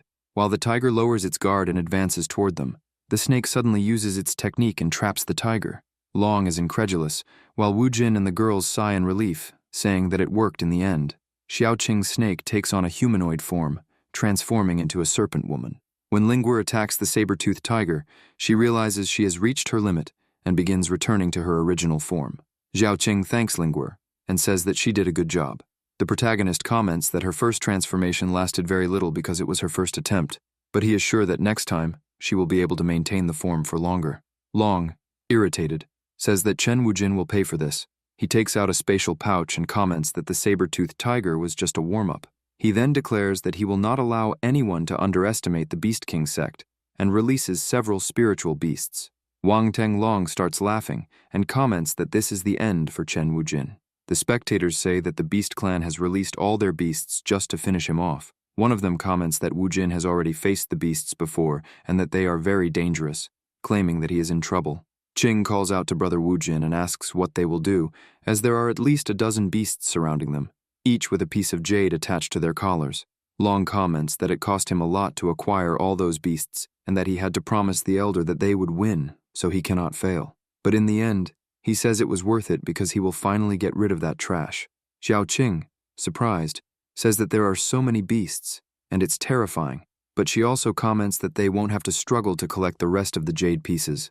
Zhao agrees, saying that with the master there, they don't need to worry because the beasts aren't a problem. The protagonist thanks them for their trust but questions whether they are being a bit too carefree. Long, irritated, calls him a bastard and declares that he will not let him underestimate him, saying that his arrogance will be the cause of his demise. He gives the signal for the beasts to attack them all. The protagonist tells Yao Qing and Zhao that this is a good opportunity and that it will help with their training, asking them to pay attention to his movements. Suddenly, a voice orders him to stay quiet, saying that that little bastard belongs to her. When he looks to the side, the young master Wu Jin is surprised to see a storm of chi blades cutting through the spiritual beasts. Ye Linchen uses a chi sword and continues defeating the beasts, which begin to explode. The members of the Beast King sect are in shock. Then, Ye Linchen uses the storm to attack the sect's members, creating a hurricane that sends them flying. The young master watches the scene as Ye Linchen states that this will take care of those pieces of trash, but now it's her turn to settle things. Wu Jin thinks that she is more resilient than he imagined. Ye Linchen calls out to Wu Jin to finish their fight and asks what he is looking at. When she realizes that her clothes are torn, she turns red with embarrassment and yells at him not to look, calling him a pervert. Meanwhile, the members of the Beast King sect, confused, ask what she is doing since she has already defeated them.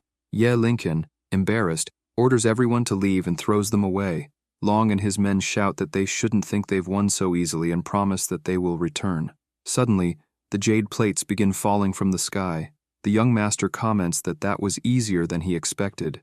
Suddenly, an attack passes near him, and Linchen calls his name. She says that no matter how many jade pieces he has, it will be useless because he is destined to lose. No matter how much he struggles, she declares that there will be no more opportunities for him. Suddenly, an earthquake shakes the ground, and Chen Wujin questions what she is trying to do, asking if Linchen is going to use her isolation technique again. She, confused, asks what he is talking about, and comments that she has no idea what he is saying. Suddenly, a massive dust storm rushes toward them. A voice emerges, asking what they are doing standing there. A man, running in despair, orders them to hurry and flee because a demonic wolf is attacking them. They comment that demonic wolves can smell the blood of their prey and always go after them, making them extremely dangerous to face. The demonic wolves begin eliminating the tournament participants while howling. A member of the Moon Sect asks Kuki what they should do.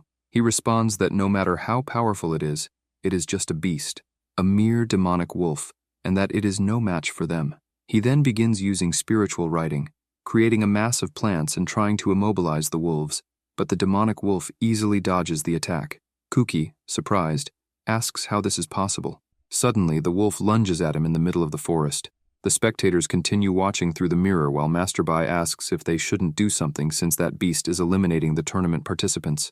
Master Hao responds that as long as the participants don't surrender, they cannot interfere because it must be the will of the heavens, and says they can only trust them. He comments that the island was originally home to these creatures, and that when the Beast Sect released their pets, it may have awakened the rest of the beasts that were dormant beneath the ground. In other words, when the blood of the pets touched the soil, it caused the demonic wolf to awaken. As Kuki from the Moon Sect runs toward the protagonist and his group, Wu Jin, using his spiritual power, creates a barrier to defend against the demonic wolf's attack. The protagonist says that the wolf has been accumulating demonic energy for 1,000 years, and if they only defend themselves, they will be in serious trouble, so they need to find its weakness and defeat it as quickly as possible. Yelinchin, with her flute, tells the young master that just this once, they will work together. However, when she raises her arms to use her flute, her shirt tears even more, leaving her completely embarrassed. Yelinchin remains silent, completely flushed, but Chen Wujin throws his coat at her and tells her to put it on. He comments that he knows they are enemies, but asks what kind of man he would be if he let a woman fight in that condition. He orders Zhao and Xiaoting to take care of maintaining the protective shield because he will be busy fighting. They respond that they understand. The young master says it is time to end this and quickly appears in front of the demonic wolf, leaving behind a trail. He then dashes through the forest while the wolf chases him. The protagonist thinks that the beast's attacks are too predictable. It seems to only rely on basic instincts, probably because it has been in its animal form for so many years that it has forgotten how to fight humans effectively. Regardless, it is still just a beast. Wu Jin knows exactly how to deal with it. He uses a technique, creating a net with spiritual writing and throwing it over the demonic wolf. The spectators outside are shocked upon seeing this, saying that it is a red curse and questioning whether Wu Jin is really capable of using such an attack. Howlian Tibetan stands up and tells everyone to look. He comments that the boy is terrifying. He converted the red curse into a sword. His talent is incredible. While the wolf is trapped, the young master seizes the opportunity to strike with his spiritual sword. Kuki, watching, comments that the spiritual sword is incredibly powerful. The demonic wolf begins to roar. Wu Jin notices something strange about the roar and wonders if the wolf is crying. He questions why a beast of that level would do that, then uses spiritual writing to look into the heart of the beast. He sees the spiritual beast on the plains, playing with a bird. He hears someone calling it Shadow. The beast becomes happy and calls out to its brother. Its older brother says that he has finally found a master who needs his protection and that, starting tomorrow, he will be able to follow him and explore the world. Shadow becomes excited and asks if it's true, but then he becomes sad, saying that it's great, but he also wants to become strong and explore the world himself. His older brother tells him that he understands his eagerness, but Shadow needs to choose his master wisely. The wolves of their clan can only select one person for the rest of their lives. The wolf thinks he understands and wonders how much longer he will have to wait. The leader of the wolf clan tells Shadow that too much time has passed and that he still hasn't found a master. If he continues like this, he will only be a burden, and according to the clan's rules, he will have to hibernate and rest underground. Shadow responds that he doesn't want that. He just wants to find a master who will accept him, and he won't give up. The leader, irritated, calls him insolent and asks if he intends to disobey the clan's rules. Then he attacks him, throwing him backward, and asks Shadow if he doesn't see it. He states that no one wants him because he is too weak. A demonic wolf like him is nothing but a misfortune, and the leader says he should have finished him off long ago by throwing him into the underground. As Shadow falls, he begins to question if he really is trash and why they want to eliminate him. He believes they are right. Even though he tried his hardest, it was useless. He trained in many things, but he believes that this is the end. The young master Wu Jin, seeing these memories, calls him naive. He comments that if they truly wanted him to die, they wouldn't have sealed him underground. The seal was broken due to the blood of the beasts, and Wu Jin asks him if he really thinks that was a coincidence. The wolf becomes confused as the young master destroys his techniques, causing an explosion. The people around question what is happening and say that it is a disaster. The protagonist comments that it seems his expectations were too high because the wolf is too weak, hasn't even finished developing, and is still too small. A warrior asks if he really thinks that beast is small and comments that Wu Jin must be delusional. Wu Jin gets an idea and tells Shadow that he is very lucky because fate is on his side. With his help, he won't have to worry about anything. The wolf realizes his intention as the young master explains that the difference between him and those idiots from the beast clans is that he doesn't underestimate the power of spiritual beasts. With that, he begins using spiritual writing with both hands. Ye Linshan, seeing this, says that it cannot be. Qing states that it is dual spiritual writing. Zhao comments that brother Wu Jin is incredible because he is trying to tame the demonic wolf. Inside the beast, a voice asks for its name. The wolf responds that his name is Shadow and asks who he is. The protagonist responds that it doesn't matter because he used his power to see into his heart, and comments that Shadow has a serious inferiority complex, asking if he knew that. Shadow, irritated, asks what he just said and whether he also thinks he's weak, declaring that he will teach him a lesson. Wu Jin says he likes his personality, but questions if that is the right way to talk to his new master. He comments that Shadow spent years waiting for someone to recognize his efforts, but the only one who ever did was himself. The beast, surprised, asks if he really said master, and if he will finally have one. Chen Wu Jin laughs and tells Shadow not to cry, saying that it was a lot of work to get there, and calls him to go with him. The spectators watching tell others to look because the demonic wolf is shrinking. They say this is the perfect opportunity and order everyone to follow and take his jade pieces. Xiao Qing comments on how they dare attack brother Wu Jin now that he is weakened from using the spell. Several swords are launched in the young master's direction. Qing warns Wu Jin to be careful, but suddenly all the swords and blades are easily cut down. The attackers then receive multiple cuts. Shadow, irritated, calls them trash and questions how they dare take advantage of the situation. He declares that he will not let them hurt his master and asks Wu Jin if he is impressed, betting that he must be. Then Zhao and Qing jump toward the young master, calling his name. Qing says she's happy he's okay, while Zhao comments that he worried her. Shadow kneels on the ground, saying that his master is a ladies' man and asks if he can also have that kind of relationship with his new sisters. Wu Jin responds that he cannot, because they are his alone. Ye Linshan, irritated, thinks that the damn dog is just like its master. She suddenly notices something and throws a chi blade at Kuki, questioning what he thinks he's doing. The blade cuts his arm, but Kuki responds that it's too late because now that the signal has been sent, the rest of the disciples will see it and come to the location.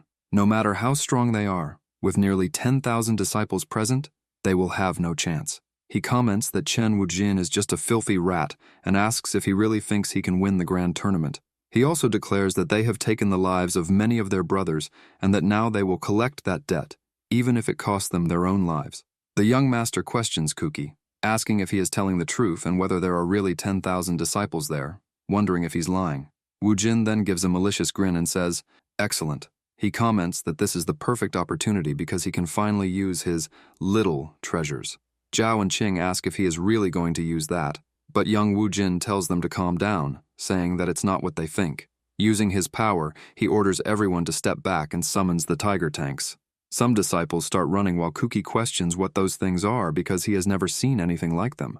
A chubby disciple laughs and asks if Wu Jin really thinks those will scare them, claiming that no matter what strange artifacts he uses, he cannot defeat them. The others agree, saying they are not afraid of that trash. Wu Jin asks if they really think that, and comments that the people of that world are even dumber than he thought. He declares that no matter their cultivation level, they stand no chance against his attacks. He asks if they truly believe that even if all the sects united, they would have any chance at all, and tells them not to make him laugh because they are nothing but trash. The disciples, irritated, ask what he just said and declare that he is just bluffing, vowing to make him pay for his words. The young master summons a targeting control and comments that, in that case, he will show them a power beyond their comprehension. The tiger tanks begin to attack all the disciples, causing multiple explosions. Kuki uses spiritual writing to create a shield, but the explosion from the attack shatters the shield effortlessly, sending him flying to the ground. The disciples begin running in fear, saying they cannot fight against those things. Meanwhile, the young master Wu Jin, standing atop the tank, laughs and asks who's arrogant now. He orders them to remember this well. They are nothing but trash. and since he is the villain, he will destroy anyone who stands in his way. Zhao comments that the master is acting strangely and asks Qing if she thinks the same. Qing responds that it doesn't matter because his evil side is also very sexy. Wu Jin then calls out to Ye Linchen, referring to her as darling, and asks what she will do, suggesting if she wants to join their group. Ye Linchen responds that he must be joking and asks if he really thinks she wants to work with him. She comments that she doesn't need help because she can handle herself, but as she speaks, her stomach suddenly growls with hunger. Embarrassed, she complains, "Of all times, why did I have to get hungry now?" Zhao suggests they eat something first, saying they can continue the discussion later. Sometime later, inside a cave, Zhao begins cooking. Qing comments that the food smells amazing, while Ye Linchen insists she doesn't need their pity. Zhao serves the food and hands a portion to Qing, who immediately starts eating and praises it, saying that Sister Zhao's cooking is amazing and that she will definitely make a great wife in the future. Zhao, excited, asks if she really thinks so, and explains that it's all thanks to the young master, who gave her some very useful artifacts to improve her cooking skills and spiritual power. With his help, she can now prepare such delicious food. Wu Jin approaches Ye Linchen and asks what she thinks of the smell, saying it's delicious, and asking if she doesn't agree. Bringing the food closer to her, he asks if she is sure she doesn't want some. Ye Linchen, slightly hesitant, says she will accept the food but warns him not to have put any poison in it, because if he did, she will end him. When Ye Linchen takes the first bite, she is enchanted and wonders how it's possible. The fried rice is delicious, and she believes she has never eaten anything like it before. The rice is soft and juicy. The protagonist leans in and whispers in her ear that her artifacts are the best, and that she won't find anything like this anywhere else. Xiaoting gets angry and asks Ye Linchen what she's doing and why she ate all the food by herself, calling her greedy. Zhao tells Qing to calm down because she can cook more. Qing says that in that case, Zhao should add extra rice. She responds that it's fine and that she will do it.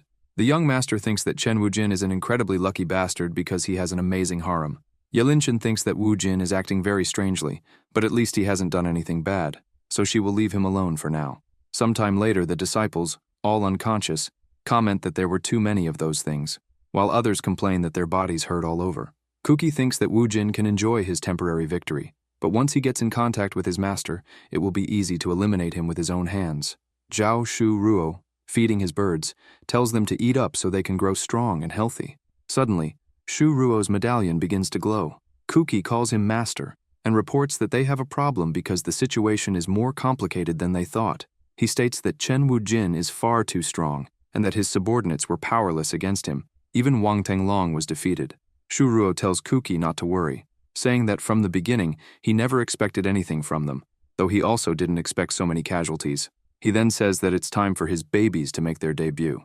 Kuki, surprised, recognizes them as Zhuan Chuan birds and comments that he heard they can explore any part of the world, making them excellent for scouting dangerous places. The birds break out of their cages and take off at high speed, while Shu Ruo asks if they know what they truly are and explains that they aren't just for scouting. They can do many other things. Behind their cute appearance, they hide extremely dangerous abilities. Back at the dimensional mirror, Kuki throws his jade plaque to the ground and curses Zhao Shu Ruo, commenting that that bastard thinks they're useless. One of the disciples, irritated, says that they thought they could take down Chen Wujin, but he was just using them. Kuki tells him to relax because it's not their fault. They didn't know he was this strong. The leader of the Kai Feng sect, Gong Yao, declares that if they can't do anything, she sees no reason to continue their alliance. Kuki asks what she's implying. Gong Yao says that it should be obvious and comments that this is only the first round, and that there will be multiple winners, so there is no need to risk her people for something so pointless. From now on, everyone will fend for themselves, and she calls for her girls to leave. Kuki pleads with them to wait, saying that his master already has a solution for their problem. Another competitor says that the girls are right, and that it's a waste to risk his men as well, adding that it's better to leave now. As the Kai Feng sect girls walk away, one of them asks their leader if she's sure about this and what their plan is. Gong Yao responds that they just need to wait for the other sects to fight each other. Once they are weakened, they will attack and take all the jade stones. One of them comments that it feels shameful to resort to such low tactics. Gong Yao, irritated, states that the only thing that matters is victory, no matter what methods they use. She asks the girls if they have forgotten how the other sects treat them and comments that they believe they are incompetent just because they can only use charm techniques. So, if they win that tournament, they will prove they should not be underestimated. A Xuan Chuan bird appears behind Gong Yao. The girls get excited thinking the bird is beautiful and cute, while one of them comments that the master is right. They must become stronger. That way, they all get excited and say they won't let themselves be underestimated just because they are hot, and they will teach those gorillas that women can also be strong. Suddenly, the Xuan bird bites the master, making her feel strange. The girls ask if their leader is okay, and she replies that she feels very hot. At that moment, several Xuan birds fly toward all the girls, and they scream, asking what kind of demonic birds those are. As the birds attack them, the girls start saying that it hurts a lot, while others scream for the birds to get away. Even so, the birds continue their attacks, and they keep screaming for help. Sometime later in the cave, Qing hits the young master while dreaming and says she won't let anyone bother Brother Wu Jin. The protagonist strokes her hair and calls her silly, saying that no one can hurt him now. Qing, still dreaming, says that she loves Brother Wu Jin. The young master comments that even in her sleep, she worries about him and says that his fiancée is adorable. He thinks that being in this body has its advantages, as so many girls care about him. Chen Wu Jin hears a voice calling for help. He goes outside the cave and comments that it's strange, because he swore he heard a woman's voice. Suddenly, a hand grabs his leg, begging for help. Gong Yao, under the effects of the birds, pleads for help, saying she feels too hot. Zhao wakes up asking what that smell is. Then, Qing wakes up, saying that it's a sweet fragrance and that the scent is too strong and irritating. Zhao comments that she doesn't see the master anywhere and asks where he went. Xiaoting wonders if Brother Wu Jin would dare betray her. Lingguor asks if she thinks the young master is with another woman. At that moment, outside, Qing starts shouting loudly for the young master.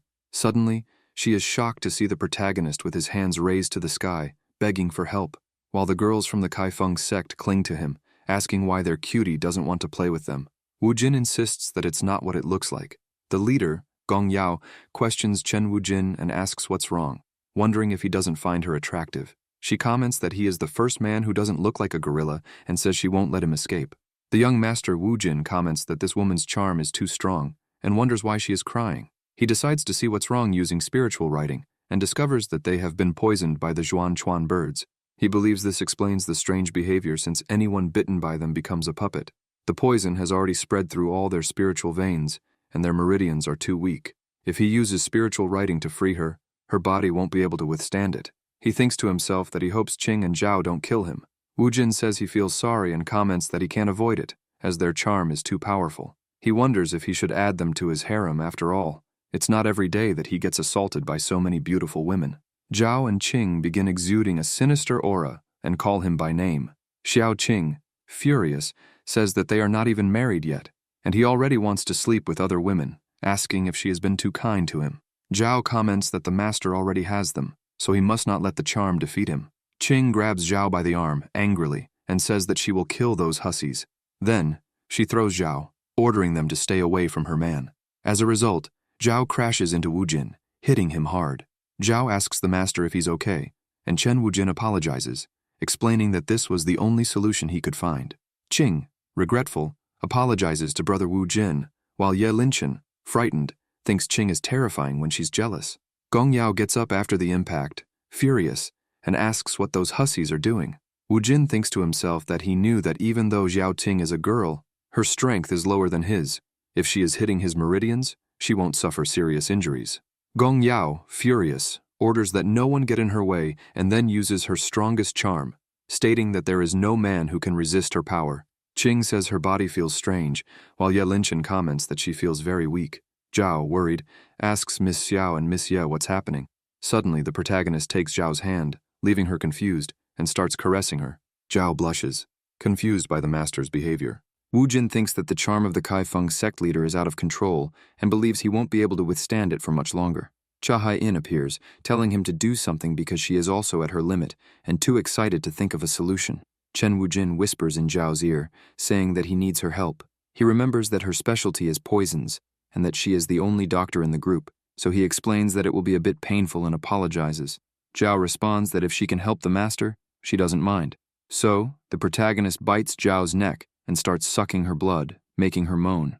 Wu Jin thinks that Zhao's blood is immune to any kind of poison. Then, he thanks her for helping him and asks her to rest, assuring her that he will take care of the rest. Zhao, blushing, tells the master not to worry about her. Gong Yao becomes furious and asks how he dares to flirt with another woman in front of her. She states that if she can't have him for herself, she will eliminate him with her own hands.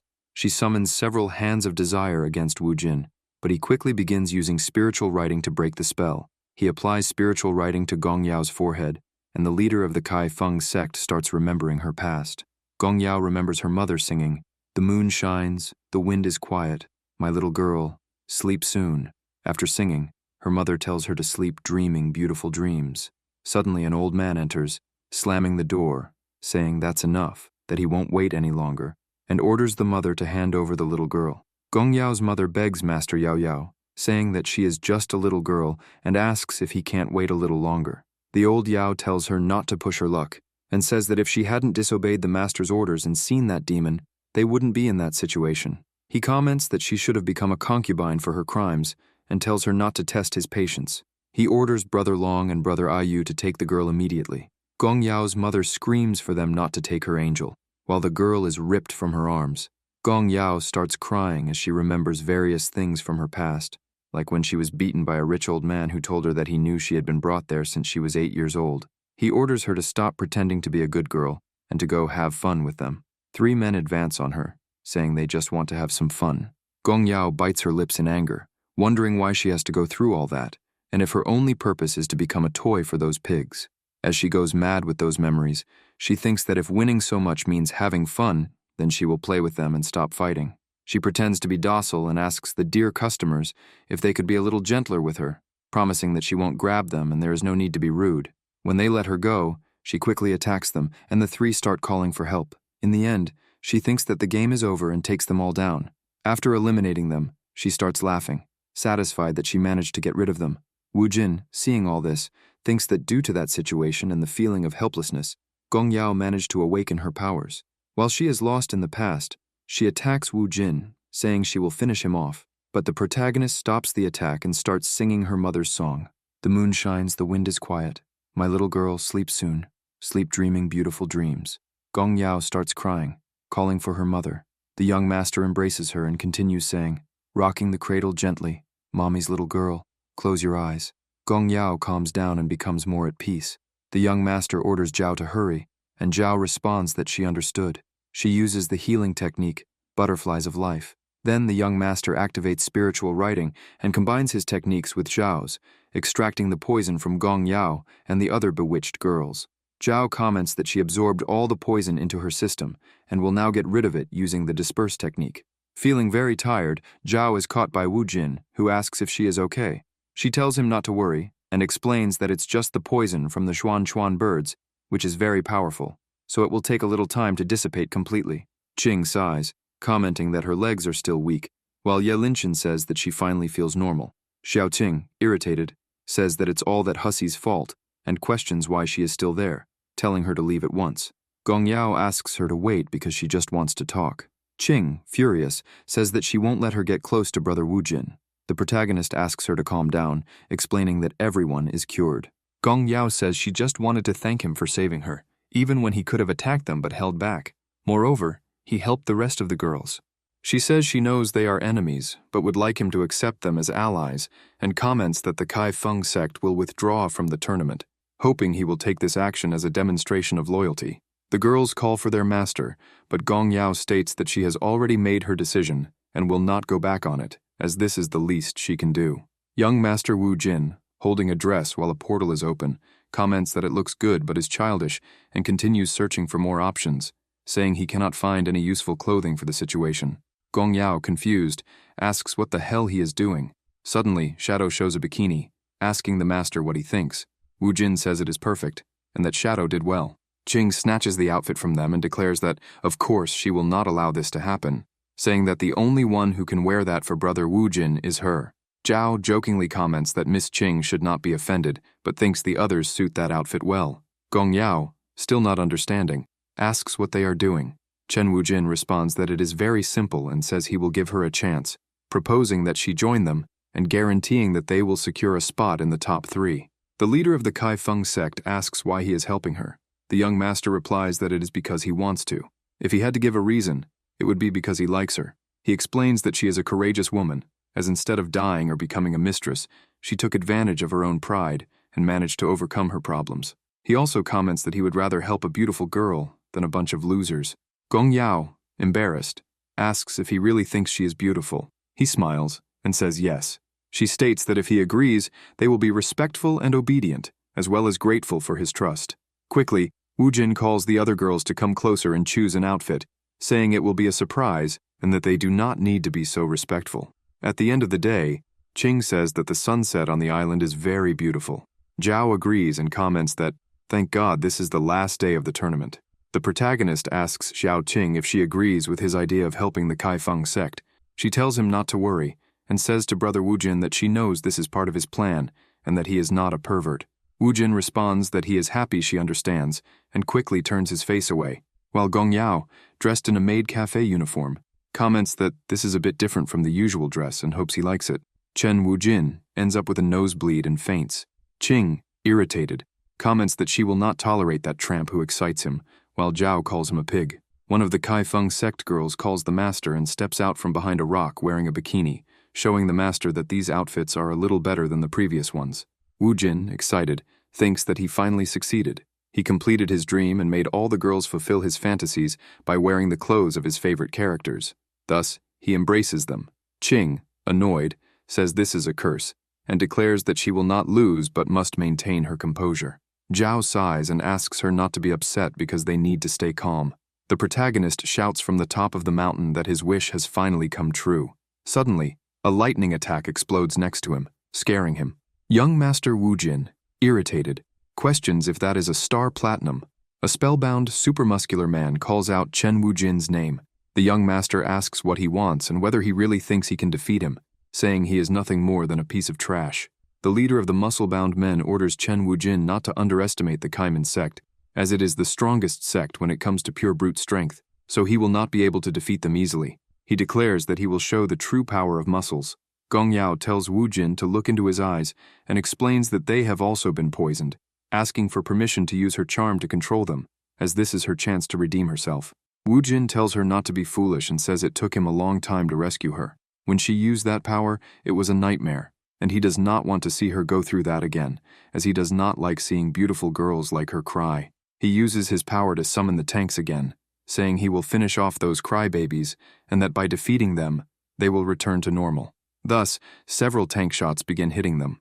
As the dust begins to settle, the young master asks if anyone is hurt. The leader of Kaiman charges at Chen Wu Jin, telling him to go to hell. The protagonist orders his dog to appear, and Shadow quickly launches a rain of slashes at the musclehead leader, forcing him to retreat. Shadow comments that no matter how many muscles they have, they cannot do anything, as his claws can cut through. The leader, shocked, states that it is impossible, saying that with their level of cultivation, nothing should be able to hurt them. He asks how a beast's claws could injure him. Wu Jin, with a sarcastic smile, asks where all his confidence went. The young master Wu Jin summons the tanks again and questions how many bullets made his opponent wet his pants. While using his spiritual energy to launch the tank's attacks, he comments that if he gets really serious, not even his opponent's physical strength will be able to stop the attacks. The leader of the Kaiman sect orders his men to move quickly and not let Wu Jin use those things again. They respond that they understand and rush toward the young master, but he uses spiritual energy and fires the attack, causing an explosion that illuminates everything around. Qing, impressed, comments on his sadistic and sexy side. The protagonist responds, "Control yourself, woman." Suddenly, someone releases a large amount of spiritual energy. Ye Linchen notices and questions who is there. Using his flute, he blocks the mysterious person's attack. Zhao warns the master that it is a trap. In the sky, a mysterious young master appears, emanating tremendous spiritual energy. Wu Jin questions what he thinks he is doing. Silently, the opponent fires a wave of energy toward him, creating a hurricane that lifts the tanks off the ground. The strong wind makes the girls of the Kaifeng sect cling to each other. Qing, holding her dress, asks Brother Wu Jin to do something. He reassures her, telling her not to be scared because he will take care of her. Outside, people watch the energy storm and wonder what is happening and why they can't see anything. One of them comments that it is the spiritual net of the Yuzhang sect, but another person argues that it is impossible since only the leader could do something like that, and they didn't think Wu Zhang was participating in the tournament. Bai Muyang asks what is going on and if Hao Liang knew anything. He confirms and comments that there is a very strange aura in the net. Then, he says he will investigate and confirms that the net is contaminated with the poison of the Zhuan Chuan birds. Hao Lian Tibetan questions if he is sure, arguing that the Xuan Chuan birds are demonic creatures and would never use something like that in the tournament. Hao Lian Shan comments that someone must have deceived them. One of the Hao brothers states that they need to stop it immediately and have no other option. He suggests suspending the tournament to save the kids. Lian Tibetan, however, opposes.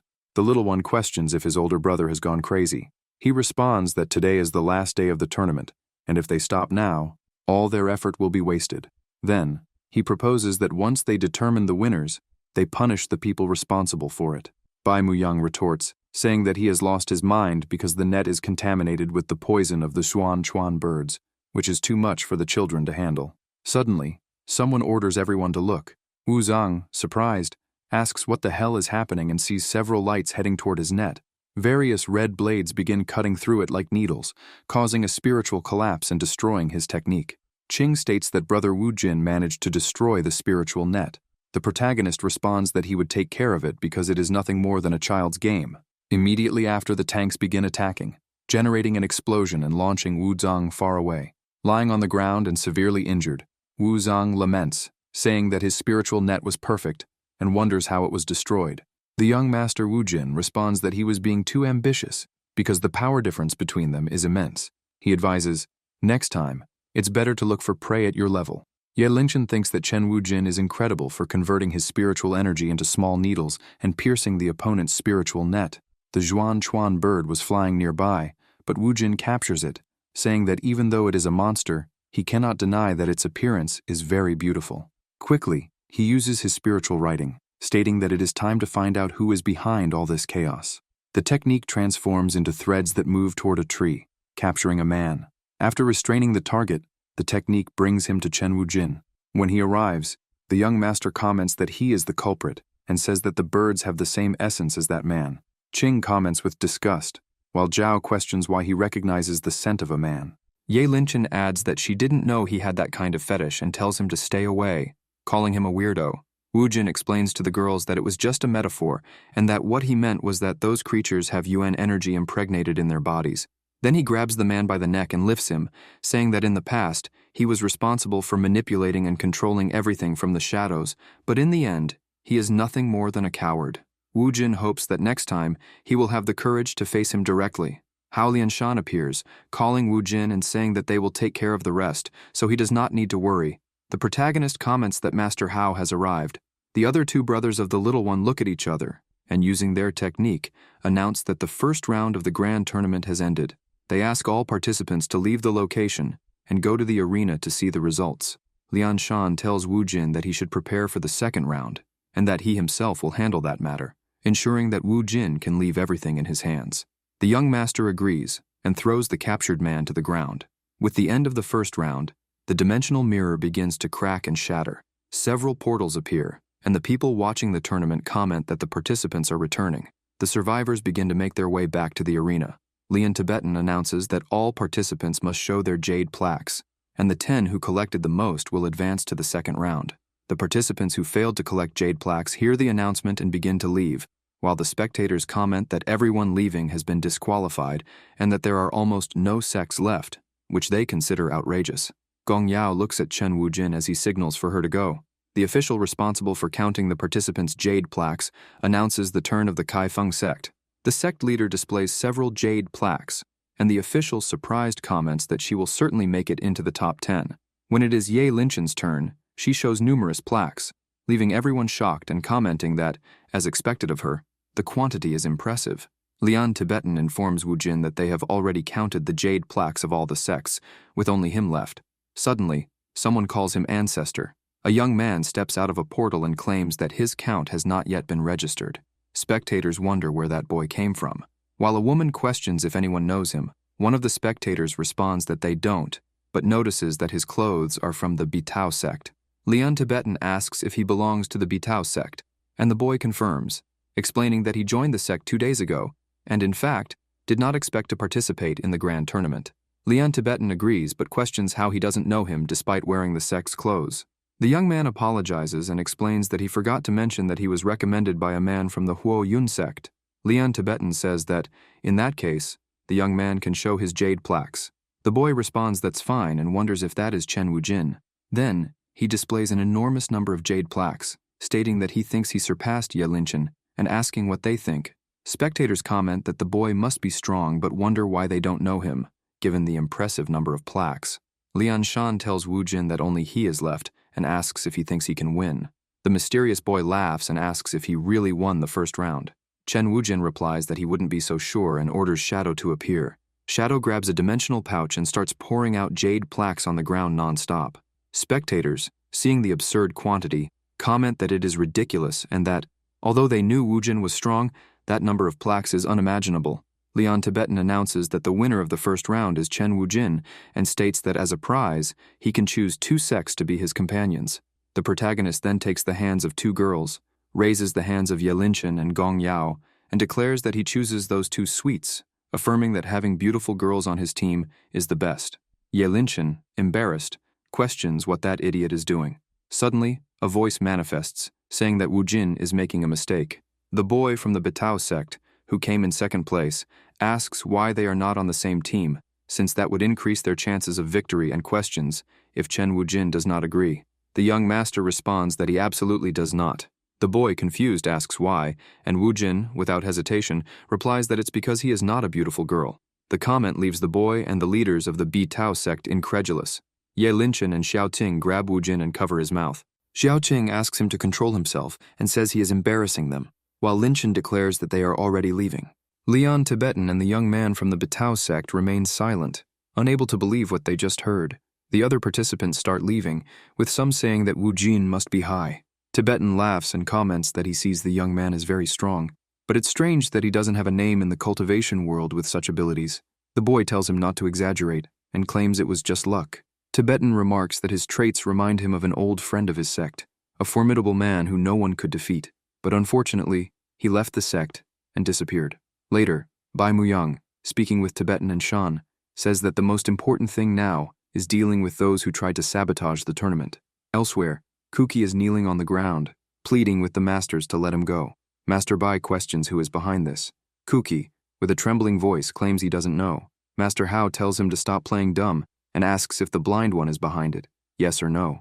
Kuki, from the Moon sect, responds that yes, he was forced to help him and begs them to believe him. Tibetan uses his finger blade technique and says that was exactly what he wanted to hear. He orders Kuki to deliver the message to his master, to get out of his sight, and to warn him that they will take care of him personally. Kuki says he understands and leaves with a cut arm. Shan asks if they should act. Tibetan tells him not to worry, saying he knows Shan is impatient, but he wants to test Wu Jin a little more. He comments that Wu Jin is a boy with great potential, and if they helped him now, they might hinder his progress. However, this time, his enemy might be difficult, and when the moment comes, they will intervene. After all, death is not an easy enemy to deal with. A servant informs Shu Ruo that Master Shang is waiting for him. Shu Ruo carries a basin of water. As he walks, he hears his name being called. Shang tells him to come quickly and stop acting like an idiot, reminding him that he knows the rules. While Shu Ruo washes Master Shang's feet, Shang comments that this time he caused a commotion, so the elders are watching them. Ruo apologizes, saying he hasn't been a good subordinate. While massaging his master's feet, he pleads for mercy and forgiveness for his failure. Shang questions what he should do with him and asks if he is sure he didn't fail on purpose. Shu Ruo immediately denies it, saying he would never dare. Shang orders him to stand up and grabs him by the neck, stating that he does not tolerate lies.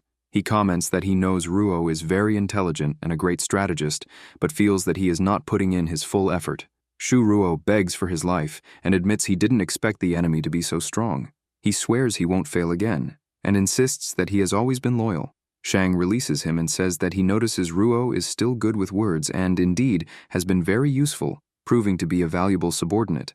That is why he holds great consideration for him. However, he grabs him again, stating that as the sect master, he cannot make exceptions, and that Ruo must be punished. Shu Ruo pleads for him not to do it. Master Shang throws him onto the bed. Meanwhile, Shu Ruo screams loudly, saying, "No!" Later, in the middle of the storm, Shu Ruo returns to his room and throws himself onto the bed, furious.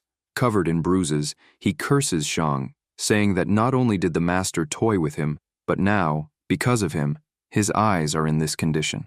With a look of rage and biting his lips, he declares that he will never forgive Shang and vows to get his revenge, even if it's the last thing he does.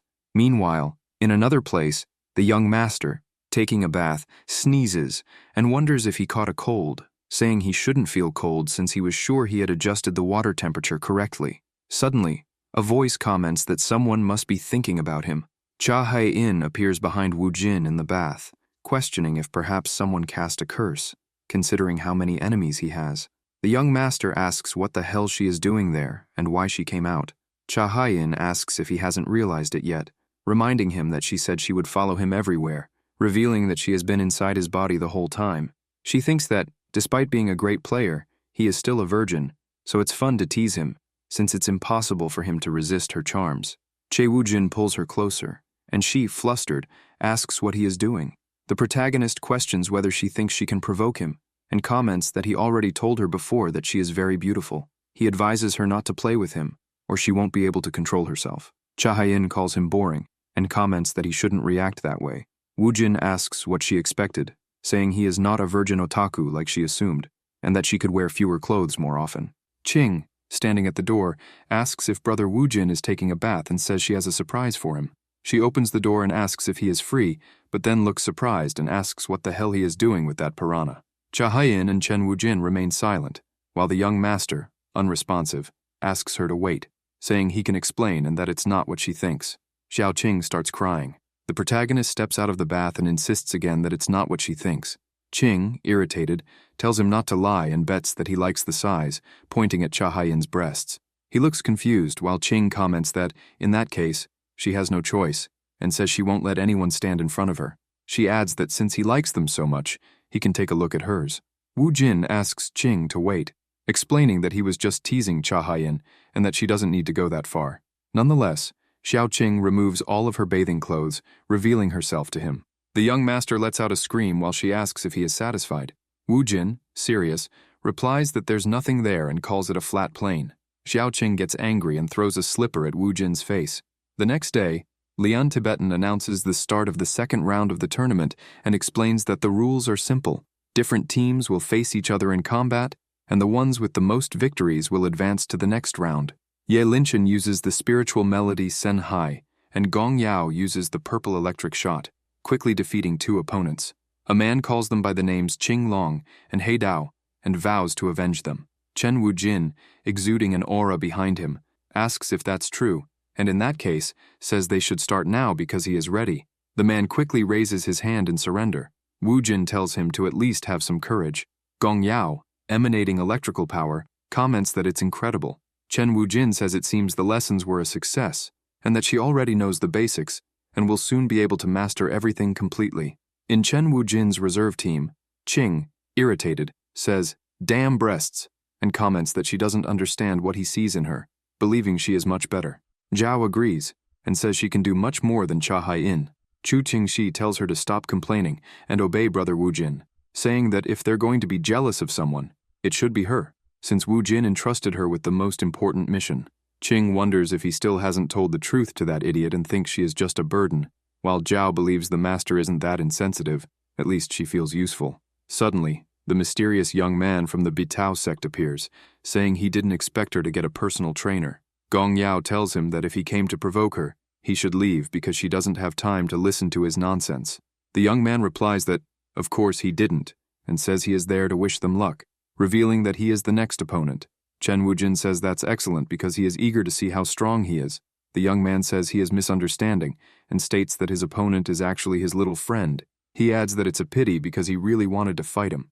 The spectators start saying it's bad luck, claiming she's doomed, and recalling that the boy finished second in the first part of the tournament, concluding that she has no chance and that the Kaifeng sect is finished. Gong Yao gets irritated and tells them all to shut up, calling them losers since they were eliminated and have no right to bother her. They start throwing things at her while she looks at young Master Wu Jin. He tells her she doesn't have to continue with that because she has already proven herself as a warrior and can leave the rest to him. She lowers her head while hearing the spectators saying everyone can see that she can't do anything without Chen Wu Jin and that her sect only serves to seduce men. She looks serious, states that she must do this, thanks him for helping her so much, and acknowledges that his intentions are noble and that he doesn't want her to be in danger, but she must protect herself. She thanks him for everything, calling him a great man, but says that if she never faces him, She will never know what she is capable of. Quickly, she performs the spiritual riting, summons purple lightning into her arrows, and fires an electric shot, creating several purple beasts in the shape of arrows.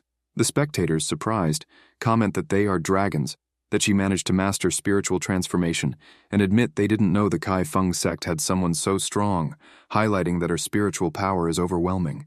The mysterious young man from the Bitao sect finds it interesting and says maybe she can entertain him a little.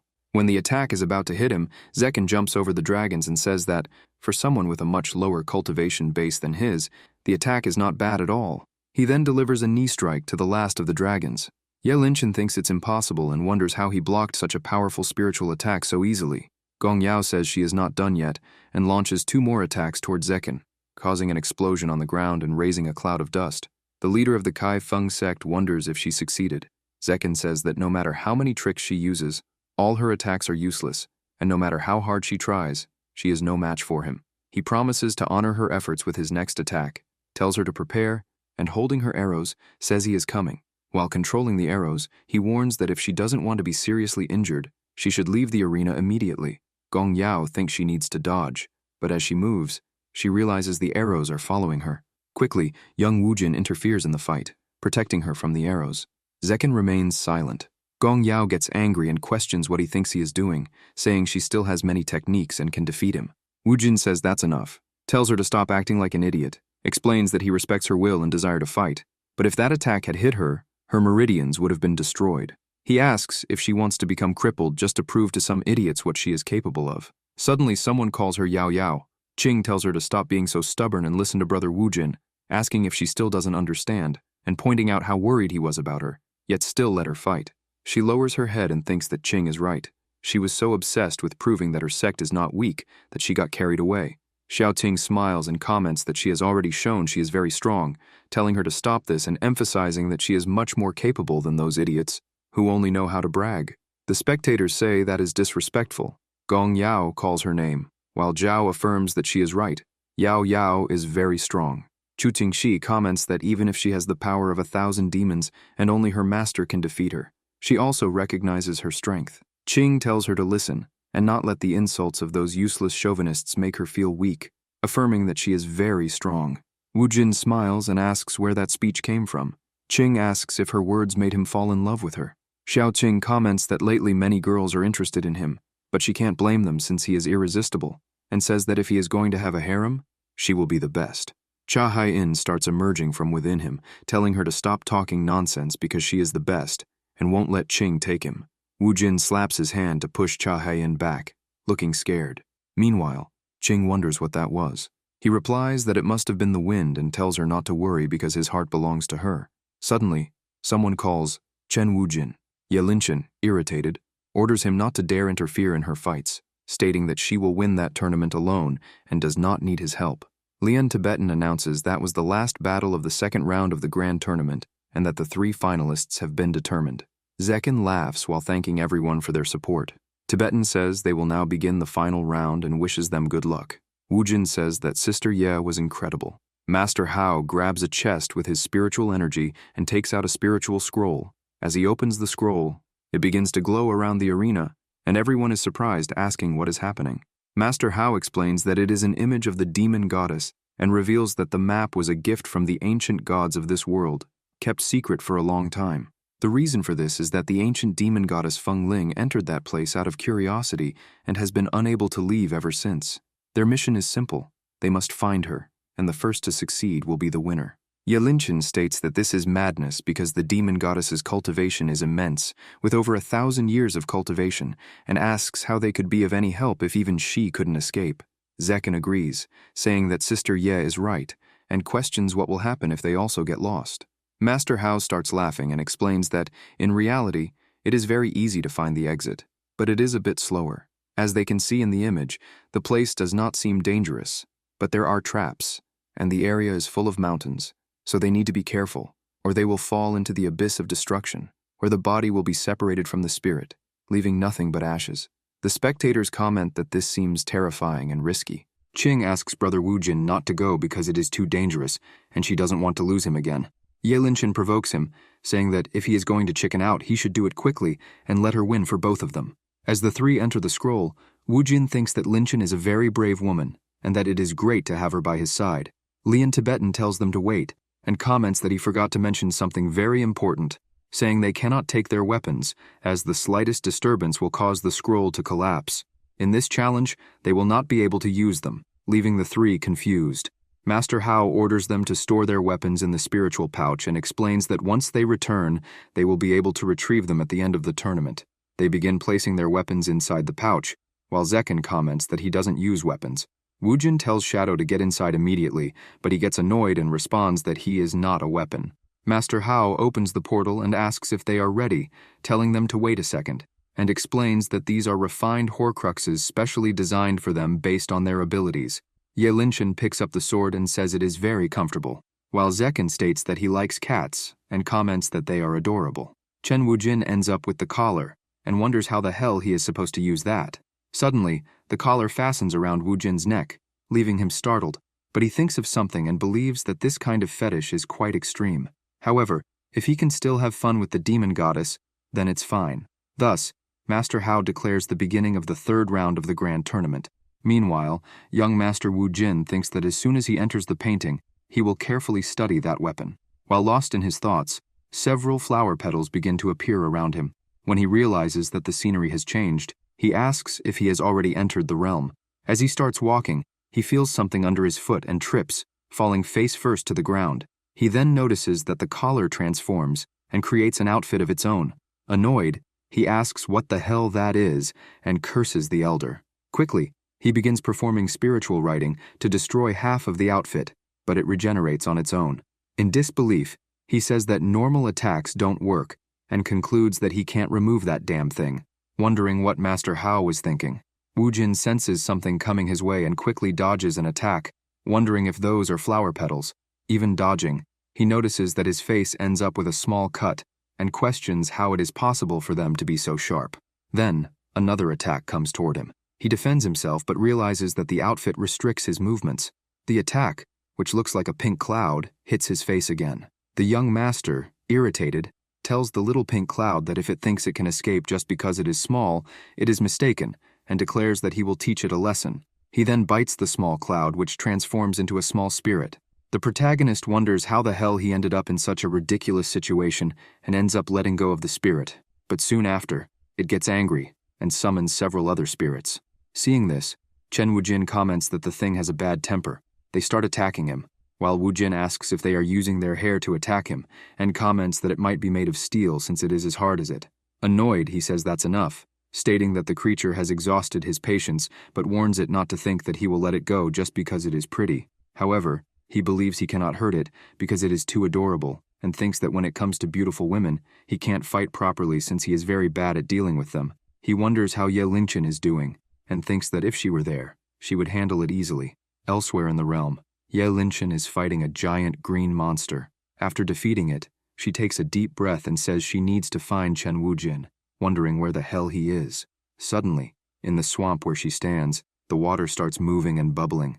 Another swamp monster appears, and Ye Linchen, irritated, curses and comments that these things just won't stop appearing. She believes it is too late to defend herself with spiritual writing and finds it difficult to use that sword since every time she wields it, it gets heavier. Suddenly, Zekken's cat appears, effortlessly slicing the monster in half, and then a powerful spiritual force explodes the creature.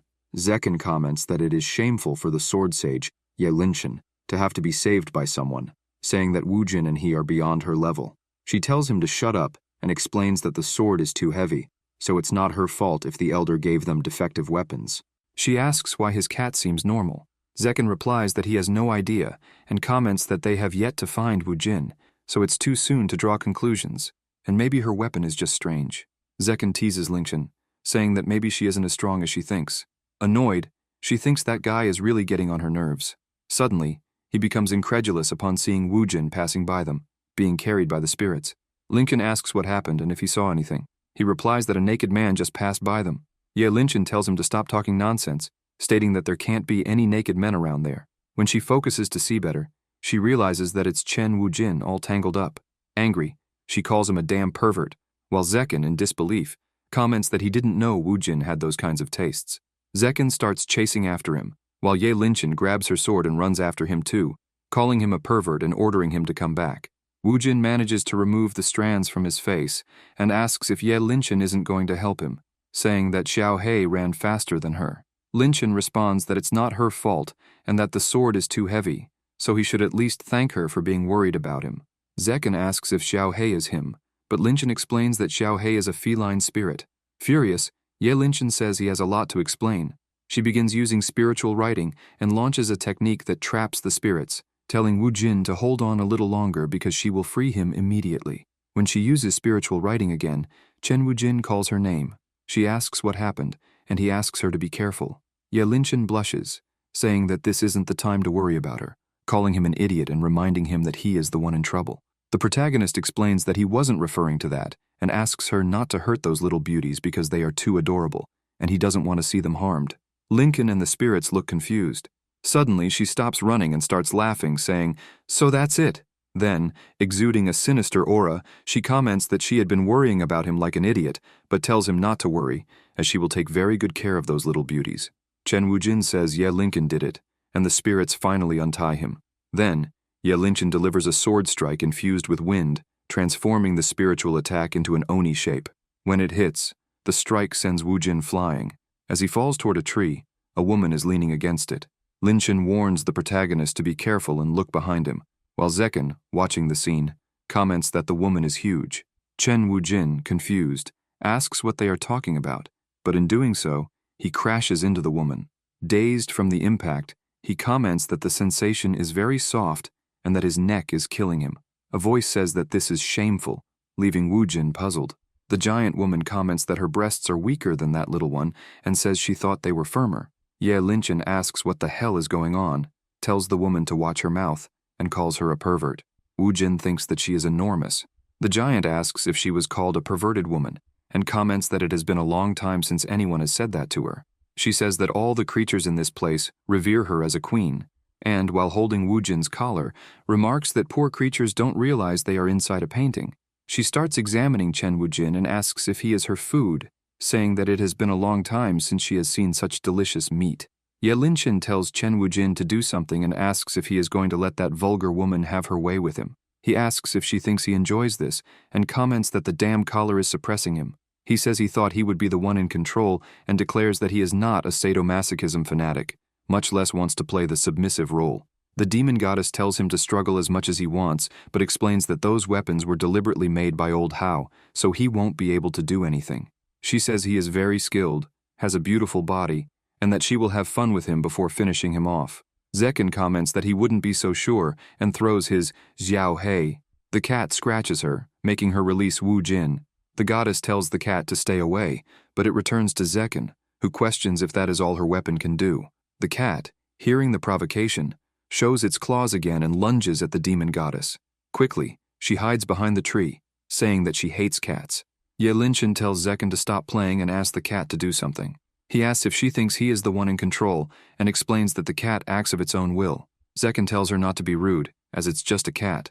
Wujin starts thinking and realizes something. He remembers when Master Hao gave them those weapons and how none of them worked as expected. The only one behaving unpredictably is that cat, and maybe, if he thinks of the weapon as just a simple piece of iron, he can do something. Thus, he begins using spiritual writing. Lincoln asks what he is doing, while Wujin thinks he just needs to adjust his body's temperature. Now that it's hot, he needs to cool it down. Ye Linchen, watching the scene, comments that it's incredible and acknowledges that he is using the Jinghai technique. The protagonist realizes that he succeeded. The goddess's control is weakening, and his outfit is returning to normal, breaking the collar. Chen Wujin celebrates, saying that he did it, and is finally back to normal. Lady Ye asks if he broke the Horcrux.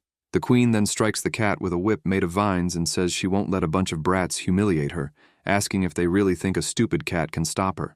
Zekken runs to the cat and asks if it's okay. The demon goddess gets serious and says they have left her no choice, promising to teach them a lesson and show them the difference in power, asserting that they are no match for her. Using his spiritual writing, Zekken quickly creates a barrier to defend against the goddess's attack. Ye Linchen also starts using spiritual writing to protect herself, but realizes the sword is getting in the way, as it drains too much spiritual power.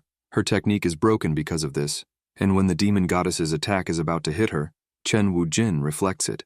Meanwhile, Linchen wonders if the sword is regaining control. Suddenly, The sword begins to explode.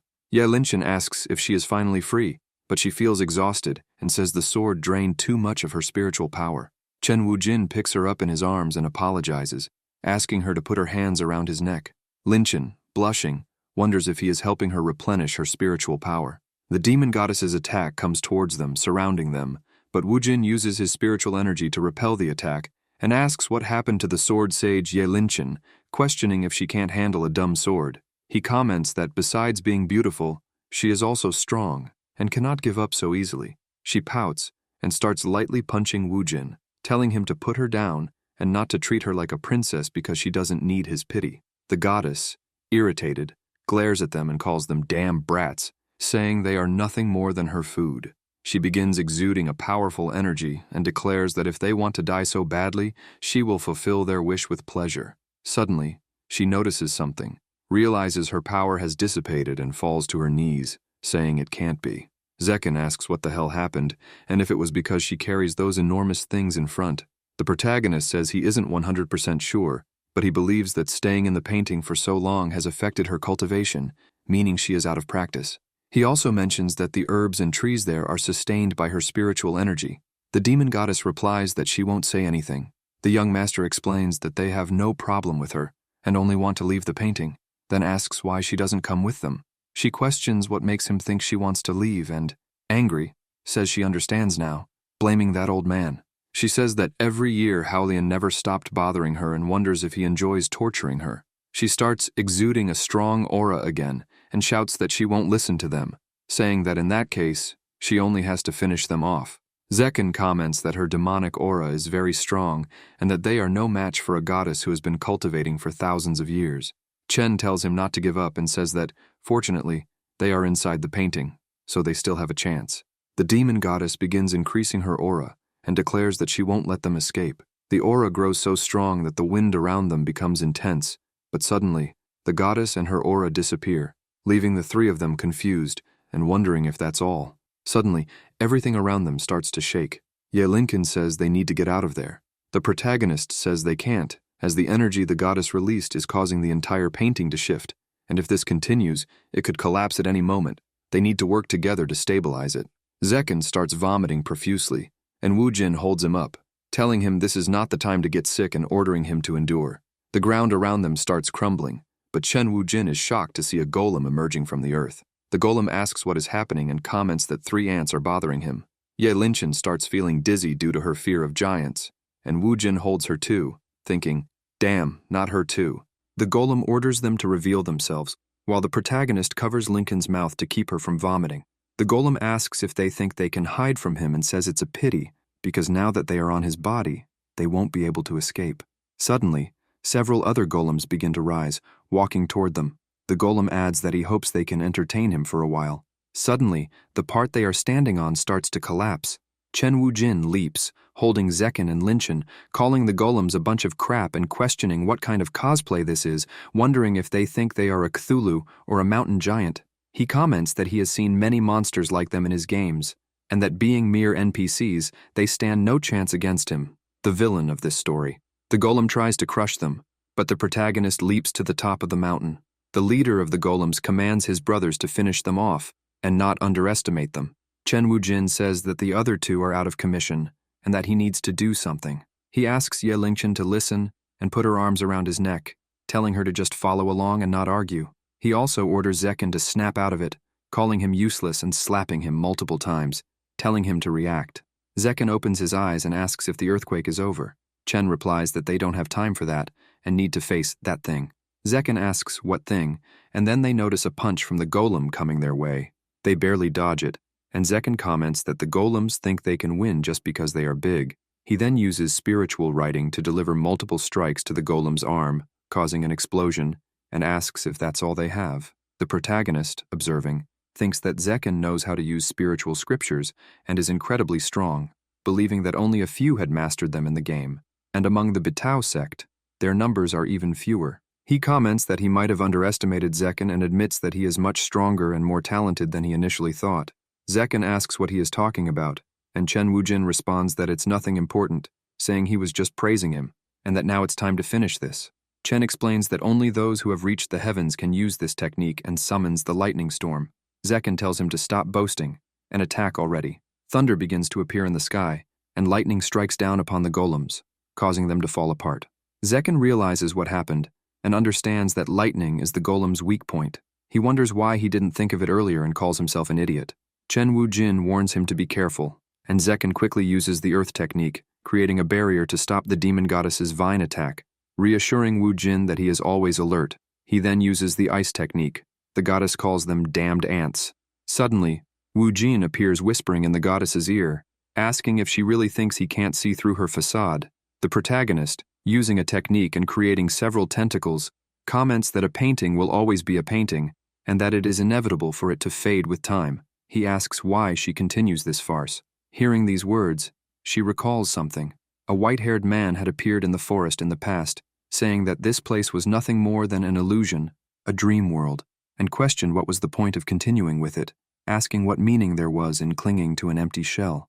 The small fairies within the painting were beautiful. She thought, just an illusion, all of it in vain. If that was the case, then that strange man entered her life. His aura was that of a god. He saw her, found her adorable, and asked why she didn't smile.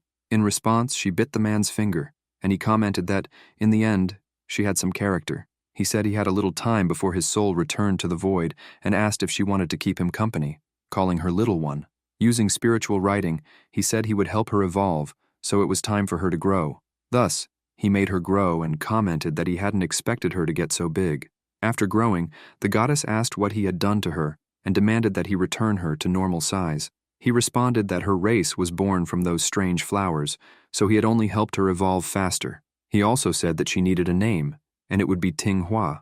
The ancestor commented that he would stay in that mountain for some time and told her to consider herself lucky, as she would be accompanied by a benevolent and powerful god. Although his words were confusing, she felt a powerful energy in him. At first she only wanted to devour him, but as time passed they grew closer, and she discovered that he also had a very kind heart.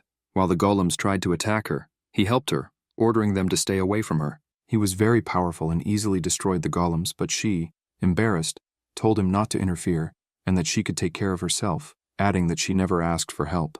The god laughed and said he wouldn't complain, but his body was covered in bite marks because of her, so she should control herself a little when feeding on his blood. Approaching her, he asked if she knew that he was weak because of her, as even his face had become thinner. Blushing, she said it wasn't her fault, as he always acted all powerful and arrogant, and she had no idea she was hurting him, since he could have just told her. The god called her silly, and said it was his duty to take care of her because she would always be his little devil, and if he couldn't do that, what kind of master would he be? He told her not to feel guilty and to look ahead or ask for help if she needed it. While feeding, she called him a fool and said she could do it alone. Amidst the mountains and landscape, the ancestor asked if she didn't think it was beautiful, and commented that he had lived for over 10,000 years. But this was the first time he had felt at peace. Tinghua was the happiest creature in the world until it happened. Crying, she begged her master not to leave her, saying that he was abandoning her and calling him cruel because she didn't want to be left alone there. The god, before leaving, told Tinghua that he was proud of her because she had truly grown. He wished he could show her more, but he had to go, as he was running out of time, and that place was just a mirage, a dream world. Everything was fake. Back in the present, Tinghua says she knows it's fake, but that place is where she and her master met. It's very important to her, so she won't let them destroy it. Wujin calls her a poor demon goddess, and comments that basically her master patted her on the back, made her grow, and then left her alone, suffering for thousands of years. Wujin, Linchen, and Zekken, in disbelief, tell her to open her eyes, saying that he was just playing with her. Tinghua slaps Chen Wujin, telling him to shut up. Ye Linchen gets irritated as Tinghua says she won't let him speak ill of her master, asserting that he promised to return in 10,000 years and was not playing with her. The protagonist sighs and says that he left without any explanation, lied to her, and bets he's already in a relationship. Linchen comments that he has a lot of nerve to say that. Tinghua insists that it can't be true because he's not like Wujin. He's an honest man. The young master says that's nonsense, questions what the difference would be, and comments that at least he is honest about his feelings. Tinghua tells him to stop talking nonsense. After all, she was special to him. He chose her among all the fairies, and he even used his spiritual energy to help her evolve. Wujin asks if she really thinks it took a lot of energy to help her and calls her naive. asking if he did it using spiritual writing on the spirit, thus making the little fairy evolve. He asks what Tinghua thinks. The fairy evolves, ending up nearly naked and incredibly beautiful. Zekken, smitten, comments that she is exactly his type. The fairy shrinks to the ground, calling him a pervert. Chen Wujin says that the method is actually very simple, and that she was just too inexperienced to know that. Tinghua falls to her knees, saying how could this be possible? The protagonist says it seems it's time for her to wake up and comments that there are things she won't believe if he's the one saying them. Then, he uses spiritual writing and tells her to let the rest of Qinghong's soul in that painting explain it to her. Tinghua calls his name and quickly rushes toward him, relieved that he's still there. Qinghong says he never thought he'd see her again, gently stroking her head. Somewhat confused, he wonders if he got it wrong and starts calling her by various names, such as Yuhua and Jiahua. She asks what's wrong with him and says her name is Tinghua. Embarrassed, he says, "Oh, that's right," and apologizes, explaining that he doesn't quite remember what happened thousands of years ago. Tinghua, surprised, asks how this could be, and how he could forget her so easily. Qinghong says it's normal because he has absorbed many small spirits, so he can get confused sometimes, and questions if that's really so unusual. Wujin comments that, as a Primarch, everything he created would carry a fragment of his soul, and though it's only a fragment, it still represents his original self. Qinghong asks her not to cry, says it's his fault, and asks if she is doing well. He also questions if this is a painting he himself painted, and wonders when exactly he did it. Observing, he comments that it looks like she has been using her own spiritual power to maintain his power and praises her effort, saying that she has worked hard. However, that painting will soon disappear along with him, so she should go and live her own life now. As he starts to fade away, Tinghua begs him not to leave her, saying that if he's going to go, then why did she wait for him for 1,000 years? Tinghua begins losing control of her power, lowering her head as she questions the meaning of waiting for him for 10,000 years. Zekken, holding the fairy as she starts to fade, shouts for his wife not to leave him. Yelinkin comments that the painting is disappearing. The protagonist remarks that if the world inside the painting is vanishing, the exit will be easier to find.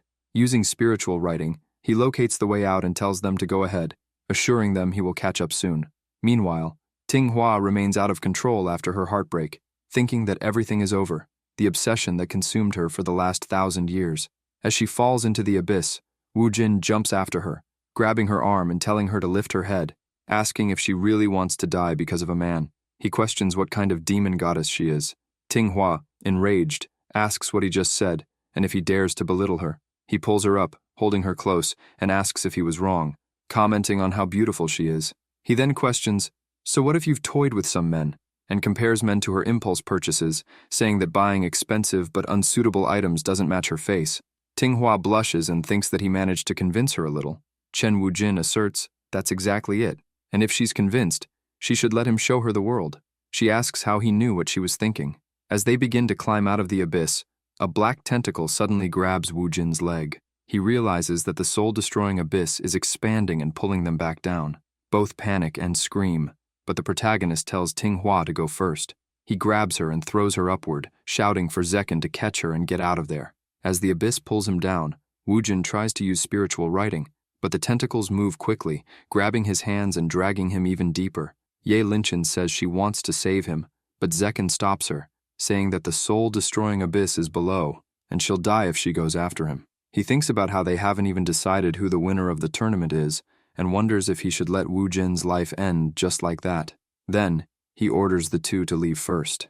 Falling deeper, Chen Wujin mutters that it's over, that he will lose his life before even reaching his goal, and regrets dying as a virgin. He wonders why he was such a noble knight before, and assumes this must be karma. He really wanted to live longer. Suddenly, someone calls his name, and he asks who it is.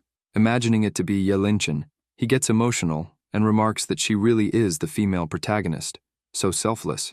He shouts that he's here, baby, and tells her to hurry before he reaches the bottom of the abyss, saying that they will finally complete their lives together.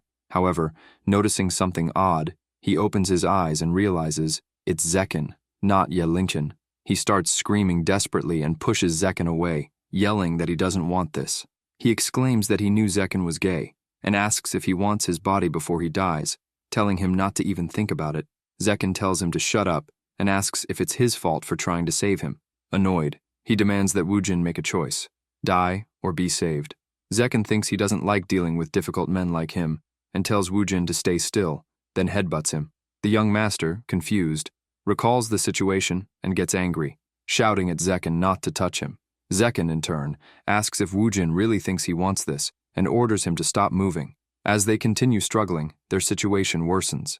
The young master grabs Zekken's face and orders him to back off, resulting in both of them falling to the bottom of the abyss. Sometime later, both are lying on the ground. Woojin wakes up and questions what's in his hand, thinking he accidentally peeled off some tanned skin and gets startled, exclaiming, "What the hell?" Zekken, his voice trembling, says it hurt a lot when Woojin pulled. Chen Woojin, terrified, tells him not to blame him and apologizes. With his hair covering his face, Zekken starts making a strange sound, while Woojin, scared, begs for mercy, not realizing something is off. Zekken suddenly starts laughing and asks if Woojin is scared, saying that his act worked perfectly. When Woojin realizes what's happening, he wonders where that beauty came from. Zekken asks what's wrong and if Woojin isn't supposed to be a straight man, questioning if he fell for his beauty the moment he shed his old skin. Woojin, in disbelief, murmurs, "An Amazonian beauty." Zekken comments that, unfortunately, he is out of Woojin's league. The young master asks if he isn't Hua Feiwo from the Bitao sect and questions what's so impressive about that. Hua Feiwo, surprised, asks how Woojin knew his true identity. Chen responds that aside from Zhao Shiruo, the only other female face in the game was him, and that he hated seeing that even more when pulling cards. Hua Feiwo, confused, asks what he means by game and cards. Woojin says that he has to die alongside the person he hated most in the game, and comments that the system will have to pay for what it owes him. Cha Haiyan questions if Woojin is saying she owes him, and comments that he is the worst she has ever guided, saying that he ended up there alone. The protagonist, irritated, asks why Cha Haiyan is everywhere. She replies that she already told him she is inside his body, and asks if he is deaf. The young master asks what difference it makes whether she is there or not, and says that other people's systems give them cheats, but all she does is laze around all day, questioning what the point of having her there is. Cha Haiyan starts crying and asks if he just called her useless, questioning who he thinks has been clearing the way so that the spiritual qi in his body can flow. She asks if he thinks it's easy to simplify everything and take only the essence, telling him to look at her and saying that she is getting fat from all the overwork. Woojin tells her to stop acting like she contributes when she is simply stealing that essence, and asks if she was swimming inside his body, commenting that it's no wonder his heartbeat has been irregular in recent days. Cha Haiyan exclaims, "What the hell?" and comments that he saw through her excuses. Chen responds that he never believed them. Hua Feiwo starts pounding his chest, and the protagonist asks what he is doing. He replies that it's strange because he managed to obtain a beauty, but he doesn't understand why he cannot. That shouldn't be possible, and questions if he is weaker than Chen. Cha Haiyan tells Woojin that even if he doesn't like her, others want to be his cattle. Hua Feiwo quickly agrees and asks why she doesn't go with him instead of Woojin. Cha Haiyan responds that he is not qualified and flicks his forehead. Feiwo stands silently before falling backward to the ground, unconscious. Chen Woojin questions what she did. She replies that a mere NPC thinking he can have her is unworthy. The young master agrees and says it's a shame because her cattle is gone. Cha Haiyan tells him to stop being arrogant, saying that in the past there was only one candidate, but things are different now. He asks what she means by that. With a slight, pretentious smile, she replies that he will find out soon and asks what kind of place Woojin thinks the soul-destroying abyss is, commenting that the terror there is far beyond what he can imagine. Chen Woojin is surprised by the scene as Cha Haiyan laughs and reveals multiple versions of Chen Woojin, asking if he is scared now. The protagonist says that even if there were 100 handsome men like him, that place is still quite pleasant. She, in disbelief, says that there are many Chen Woojins just as powerful as him there, and asks if he doesn't feel the danger of all this. The Woojins begin talking among themselves, saying that he is very handsome when looking at himself this way, while another questions if this is a 1-to-1 ratio and comments that he thought they were all models. Cha Haiyan asks if she is the kind of person who messes things up like this, and if he is underestimating her. The young master says that if she had done her job, they wouldn't have ended up like this. She says she will warn him, and explains that the soul-destroying abysses are the most dangerous and lethal places in the entire game. The young master just gives a slight smile as she says that no player has ever entered there, that there are many dark energies, and that they can divide and reproduce infinitely, making it truly terrifying. Chen Woojin says that all she needs to say is that she is too lazy to do maintenance, and that there are too many bugs, asking if that's right. Cha Haiyan, embarrassed, admits that he is correct. Woojin, irritated, says that she even shamelessly admits it, and questions why he isn't separating. She responds that an NPC isn't even qualified to be bugged that way since that is something only players can enjoy, and comments that he will have to fight increasingly against more copies of himself. With a malicious look, she starts laughing alone. Woojin says that, to be honest, he finds it boring to fight over a woman, and that his greatest dream is world peace. The other Woojins comment that, to be honest, they don't even like big breasts, and that they can settle things with rock, paper, scissors. Cha Haiyan, in disbelief, gets irritated and asks if they are serious, saying that if they don't choose a winner, they will all meet a tragic end. The young master says that if they fight among themselves, they will die easily as well, so since they could all lose their lives, it's better to live their final moments peacefully. He adds that if they all work together, they might even find a way out. Cha Haiyan, angry at the situation, starts laughing and then, turning serious, comments that she misjudged Chen Woojin, saying that to him, she is just something unimportant. Woojin admits that there are some parts of her that really can't be ignored. The girl says she is sad that he treats her this way, and suggests that he really doesn't care about them, including Xiaoting, Qingzhao, Ye Linchen, Chu Qingxi, Gong Yao, and others. The young master says that if she puts it that way, it might be true. Thus, all the Chen Woojin start thinking deeply about them. When Woojin thinks of one of the girls, a massive brawl begins between them, with each one saying something different, like, "Only I can protect the harem," while another insists that he must be the first to leave, and yet another claims to be the real Chen Woojin. Cha Haiyan watches the chaos unfold, while one of them suggests there's no need to fight since there's one for each of them, only for another to shut him down, saying that they are all his. She, crying, thinks that they finally started fighting but isn't happy about it at all. Suddenly, the real Woojin begins dodging all the attacks and, irritated, asks why everyone is targeting him. They respond that he has been having fun the longest, and they don't like that, saying that if anyone deserves to lose their life, it has to be him. Cha Haiyan calls their attention and comments that everything has to be done fairly because what they are doing is cheating. The young master gets an idea and hugs Cha Haiyan, claiming that she belongs to him, leaving her flustered, and comments that since none of them want her, he supposes he can take her. Placing his hand on her chest, he says that besides her heart, she can't go anywhere. Cha Haiyan turns completely red, starts stammering, and asks what he is talking about. All the Chen Woojins get furious and shout that this is too much, commenting that watching themselves act like that is beyond reason, and that he is disgusting when saying such things. One of the Chens tells the others not to waste their breath and says they just need to eliminate him first. The protagonist tells them to wait, but they respond that they won't wait for anything. The young master says that although they are all very similar to him in terms of power, none of them are as good as him at one thing, and that thing is very important and is related to happiness, asking if they don't want to know what it is. All the others find it interesting and tell him to hurry up and say it. Woojin thinks that this is just like him, the damned curiosity, and starts laughing, saying that since they asked so sincerely, he will reveal the answer in his infinite mercy. He raises a finger and points downward, saying that it's that. All the other Woojins fall silent and comment that it's impossible since they should all be the same. The protagonist asks why they don't check and wonders if they want to make a bet or if they are afraid. They get irritated and ask who he's calling a coward, while another claims that his bird is the best. The young master says it's decided then, and on the count of 3, they will do it. Cha Haiyan, blushing, asks what they think they are doing. As they count down, she comments that although she is the system, she is also a woman, and asks if they can't be more considerate, thinking that she hopes it's big. When the count reaches 1, the protagonist orders them to reveal. Then they all comment that there is an imposter among them. Young Master Woojin, with his purple bird, comments that it looks like he is the winner and, throwing it into the air, says he is happy to have kept the Xuanchuan bird and didn't expect it to be useful. Now he just needs to strengthen it a little. Thus, he uses spiritual writing to evolve the Xuanchuan bird into a humanoid form and comments that now she is worthy of the title of the #1 monster in the game. He orders her to come and bite. She then begins biting his neck, and his energy starts overflowing. Then, the young Master Woojin jumps high into the air. Cha Haiyan understands and says that he is going to destroy the clones in one move, but she thinks it won't be that easy. The Woojin clones say that now it's over since, after being bitten by the bird, he has become too strong, and question what the point of facing him now is. Cha Haiyan admits that she underestimated him and realizes she doesn't know him well enough. The protagonist apologizes and comments that he wanted to give them a decent ending since, after all, they are the same person.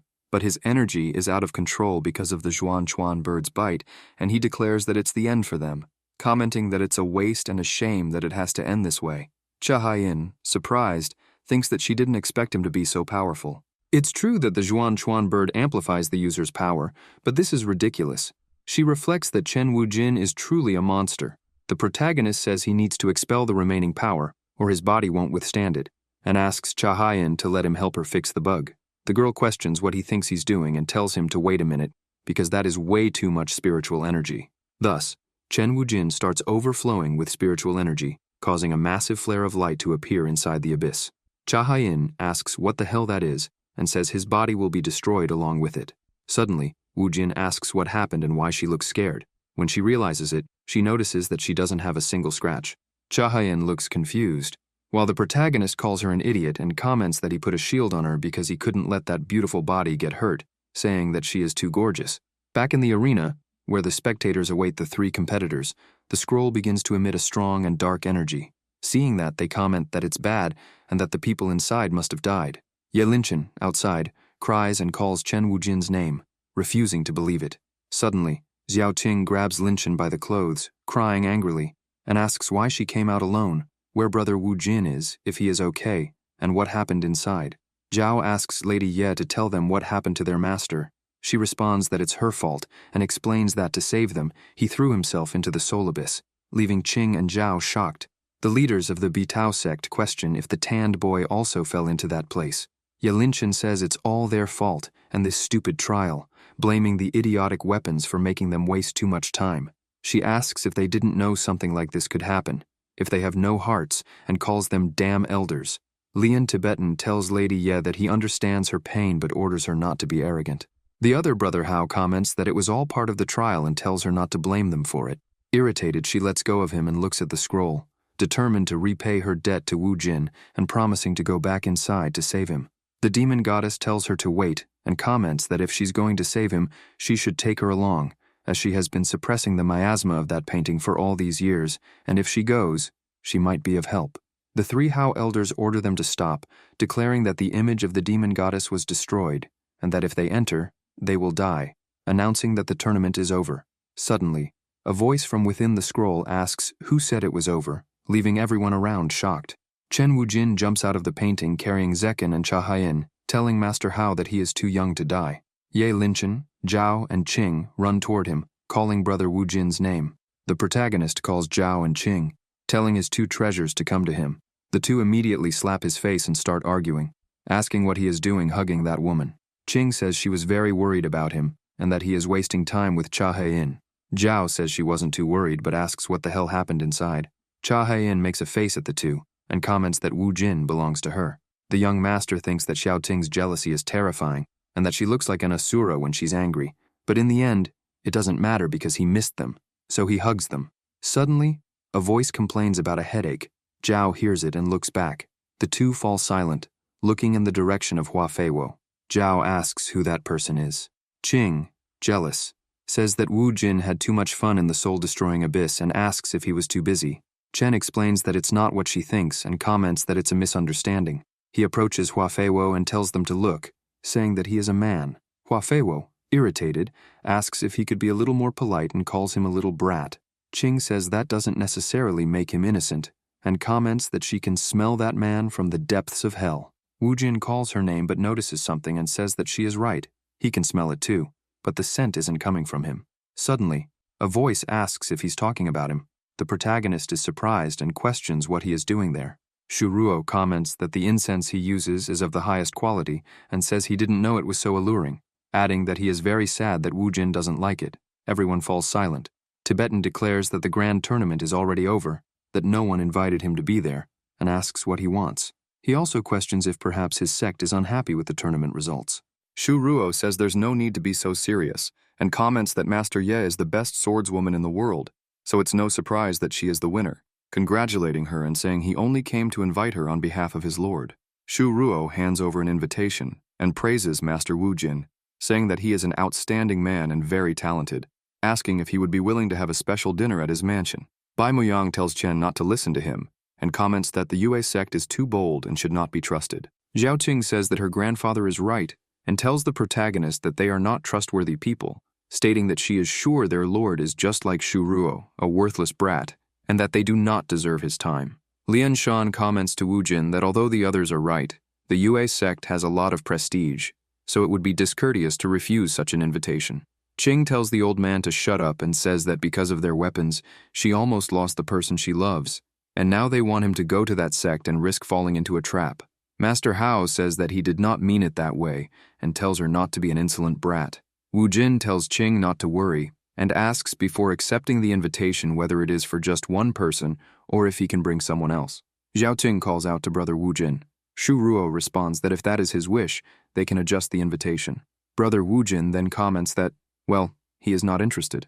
Shu Ruo tells the young master that they have no ill intentions and that if he rejects them, it will break their master's heart. The protagonist comments that if they are so desperate, he will go, but only on one condition. They must invite all the disciples from all sects to the banquet, and he wants to be a VIP guest, received with honors. That is his condition. Later, in the lunar sect, Ken Shang starts laughing and comments that the boy is very interesting. Shu Ruo says he is ungrateful because it is an honor to be invited to dinner with their lord, yet he dared to set such ridiculous conditions. Shang calls him an idiot, grabs Shu Ruo by the collar, and asks if he has not realized that the boy is using them to improve his reputation. Shu responds that it is impossible because he is just trash that met his end, he cannot be so magnificent, and there must be an explanation for how he managed to return so strong. Ken Shang tells Shu not to underestimate Wu Jin because he has already trampled on several sects and must be a very wild man. Shu Ruo says he does not understand and asks what he sees in him. The master questions if he is jealous and asks if he would like his master to be a little wild with him. Shu asks him not to do that. Shang says he did not think he was so rebellious and promises that this time he will not be wild. Shu Ruo apologizes and comments that he is not feeling well. Besides, that night, he needs to make preparations.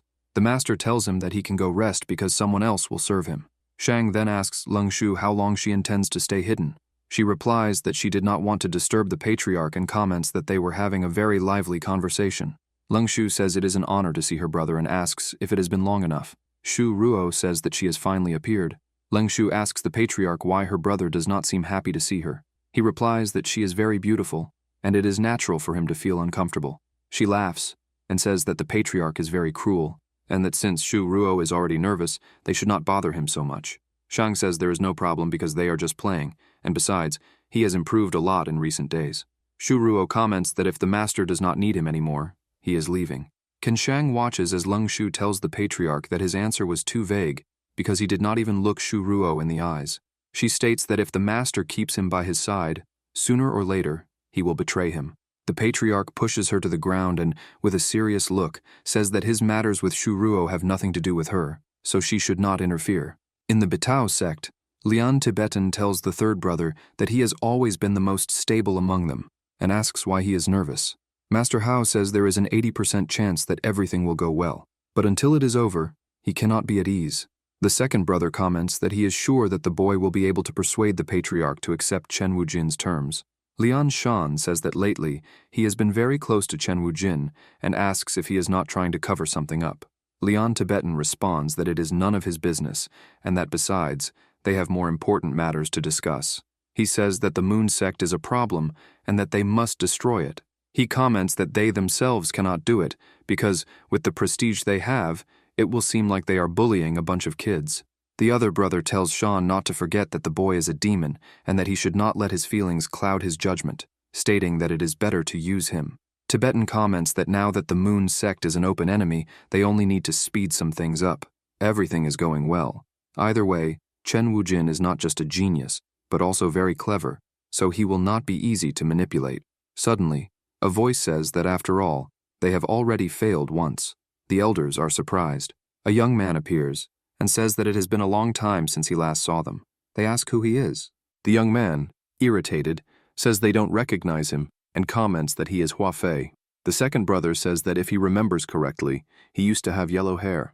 Master Hao says that his eyes and nose are very similar. Hua Fei comments that they are so blind it's despairing.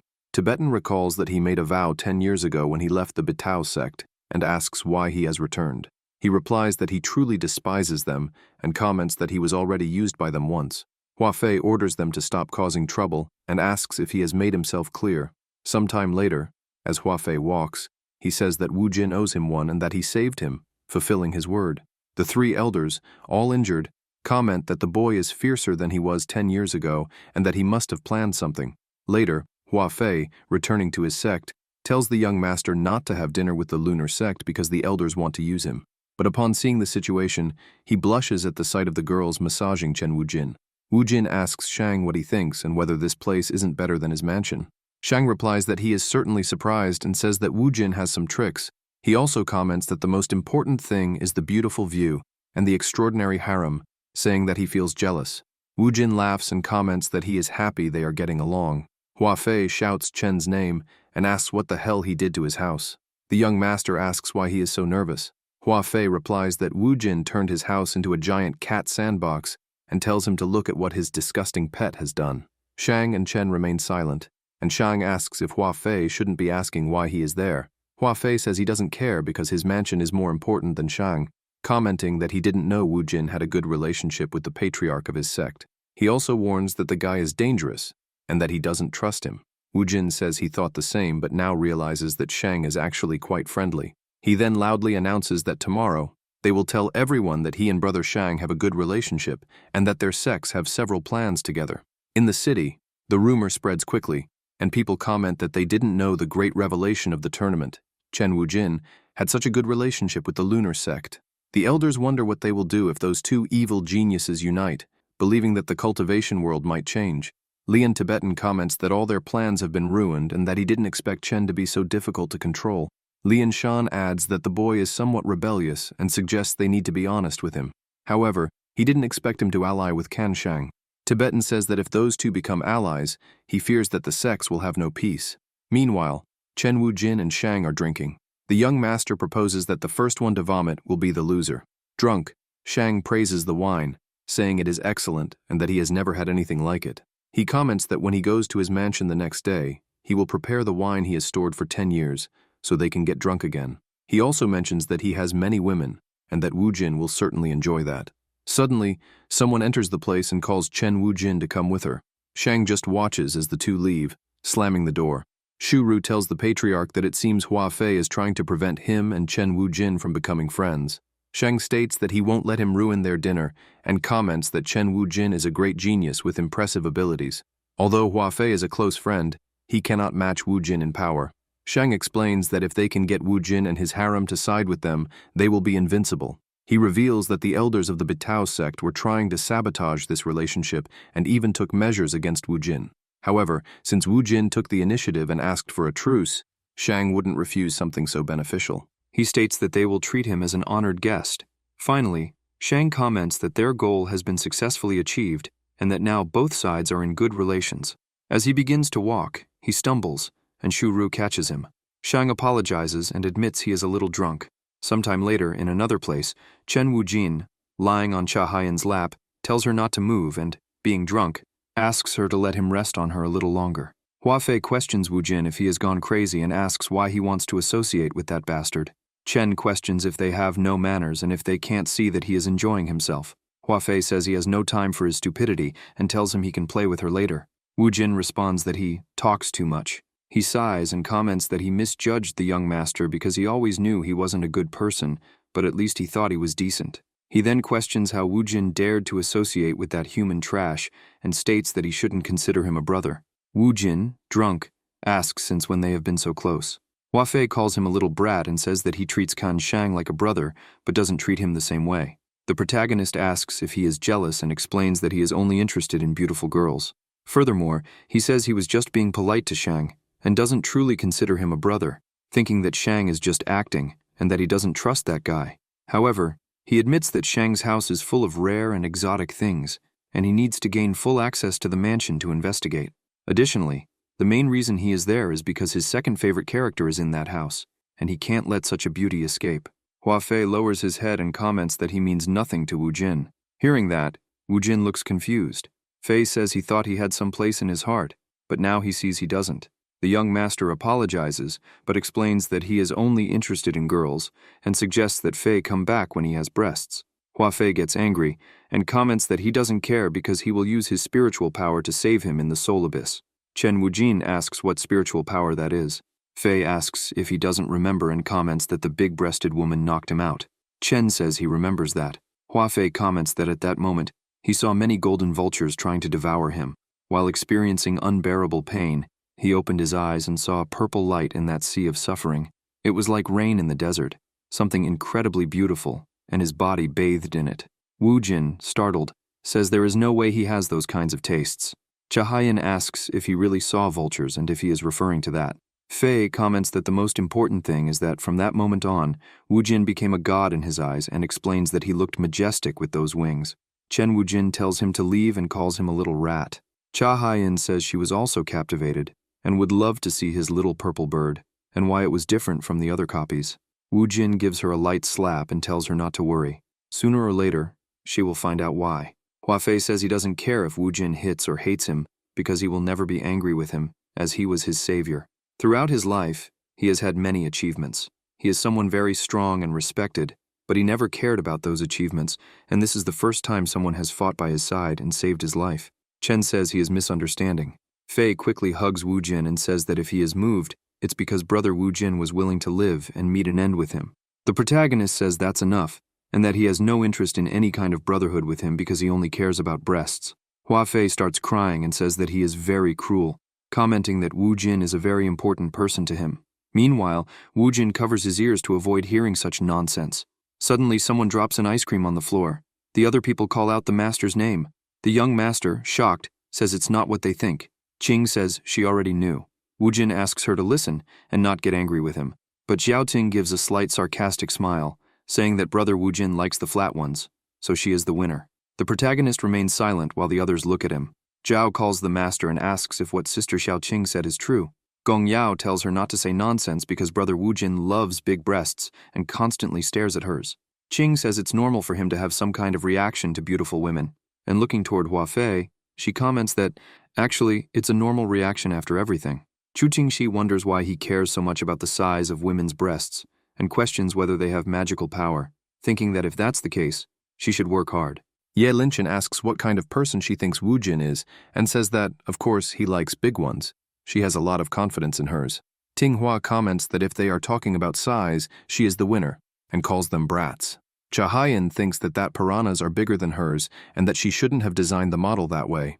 Thus, all of them get irritated, and start questioning Wu Jin if he likes big or small ones. He responds that he likes all sizes. Gong Yao asks Linchen since when they became close and what she is doing there. Blushing, she says she was just listening and wanted to know how shameless Wu Jin really is. The young master thinks that although he enjoys being surrounded by beautiful women and breasts, this is getting boring. Shadow, watching, says he is envious and comments that he also wants to grab some melons. Wu Jin comments that he is relieved and thought Shadow played for the other team. Fei comments that he fears Wu Jin misunderstood his words. Wu Jin tells him to shut up and that, to begin with, it was his own fault. He thinks that tomorrow is the lunar sect meeting, so he needs to talk to the girls to make sure they stay there. The next day, Shu Ruo comments that brother Wu Jin is a very lucky man. The young master wonders why no one listens to him. Ruo says it's that way and mentions that the banquet is about to start. He laughs and says he's coming. Suddenly, the young master notices something and asks what that pleasant smell is. A voice calls out to Wu Jin. The young master looks to the side, sees Leng Tang, and runs toward her, saying she is an angel, and even more beautiful than in the card. Leng Tang asks young Wu Jin how he knows her name. He replies how could he not know the name of such a beautiful woman, and comments that he is a lover of beauty, so it would be pure stupidity on his part not to know her. Leng Tang says she is honored by his words and asks if he is flirting with her. Wu Jin laughs and says they should talk more later. The patriarch says that brother Wu Jin is very kind and comments that she is just one of his followers who helps a little in the mansion, questioning how she could compare to his beautiful women. Leng Tang pouts and comments that it seems the patriarch doesn't want her there, saying she worked hard to prepare the banquet and questioning why he is so cruel. Shang tells her not to be rude and says she is being disrespectful. He tells brother Wu Jin that he regrets that woman bothered him because she is not worthy of his time.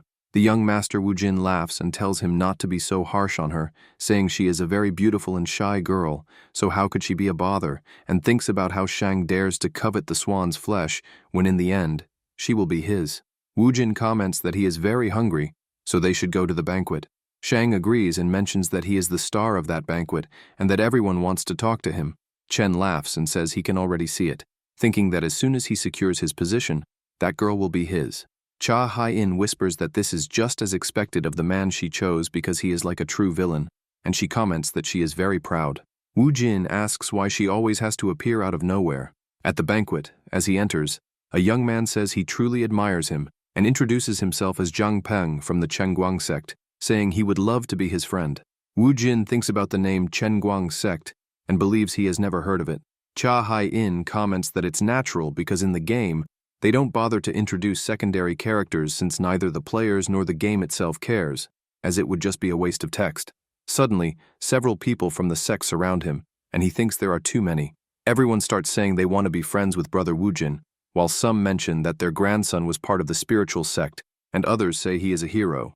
Some men from the Beast sect comment that before, everyone hated him, but now they all treat him like a hero, which is ironic. Even though they have recovered from their injuries, now that Chen Wujin is a celebrity, they can't do anything against him. One of the men tells Long to control himself because the patriarch now wants to be friends with Wu Jin, so they have to obey him. Another man comments that they shouldn't mess with them, but the other replies that the patriarch asked them to persuade him and says they should avoid problems. Wang Tenglong tells them to shut up immediately and questions if they really think he will listen just because the patriarch said so. He comments that he will never reconcile with that brat. Irritated, he asks his men if they really think he is afraid to face him and tells them to try to stop him if they can. Chen Wujin wonders if that person looks familiar. Long turns with a smile and says it has been a long time since he last saw Brother Wujin, laughing and saying they haven't seen each other since the great tournament. His men comment that it's very embarrassing to watch.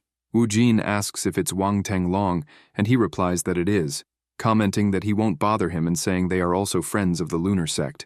Chen Wujin asks if he is still alive because he thought Lin Chen had eliminated him since she took down his caretaker. Long says he knows they were enemies, but Wujin could be a little kinder. Qing tells him to leave because she will never forgive Long for what he did to Sister Zhao. Zhao says that Trash tried to take advantage of her. Wang Tenglong comments that it has been a long time and asks if they can't just forget about it. Chen Wujin comments that he is right because he is a generous person, but if anyone lays a finger on his women, they will all meet their end, and Long will be no exception.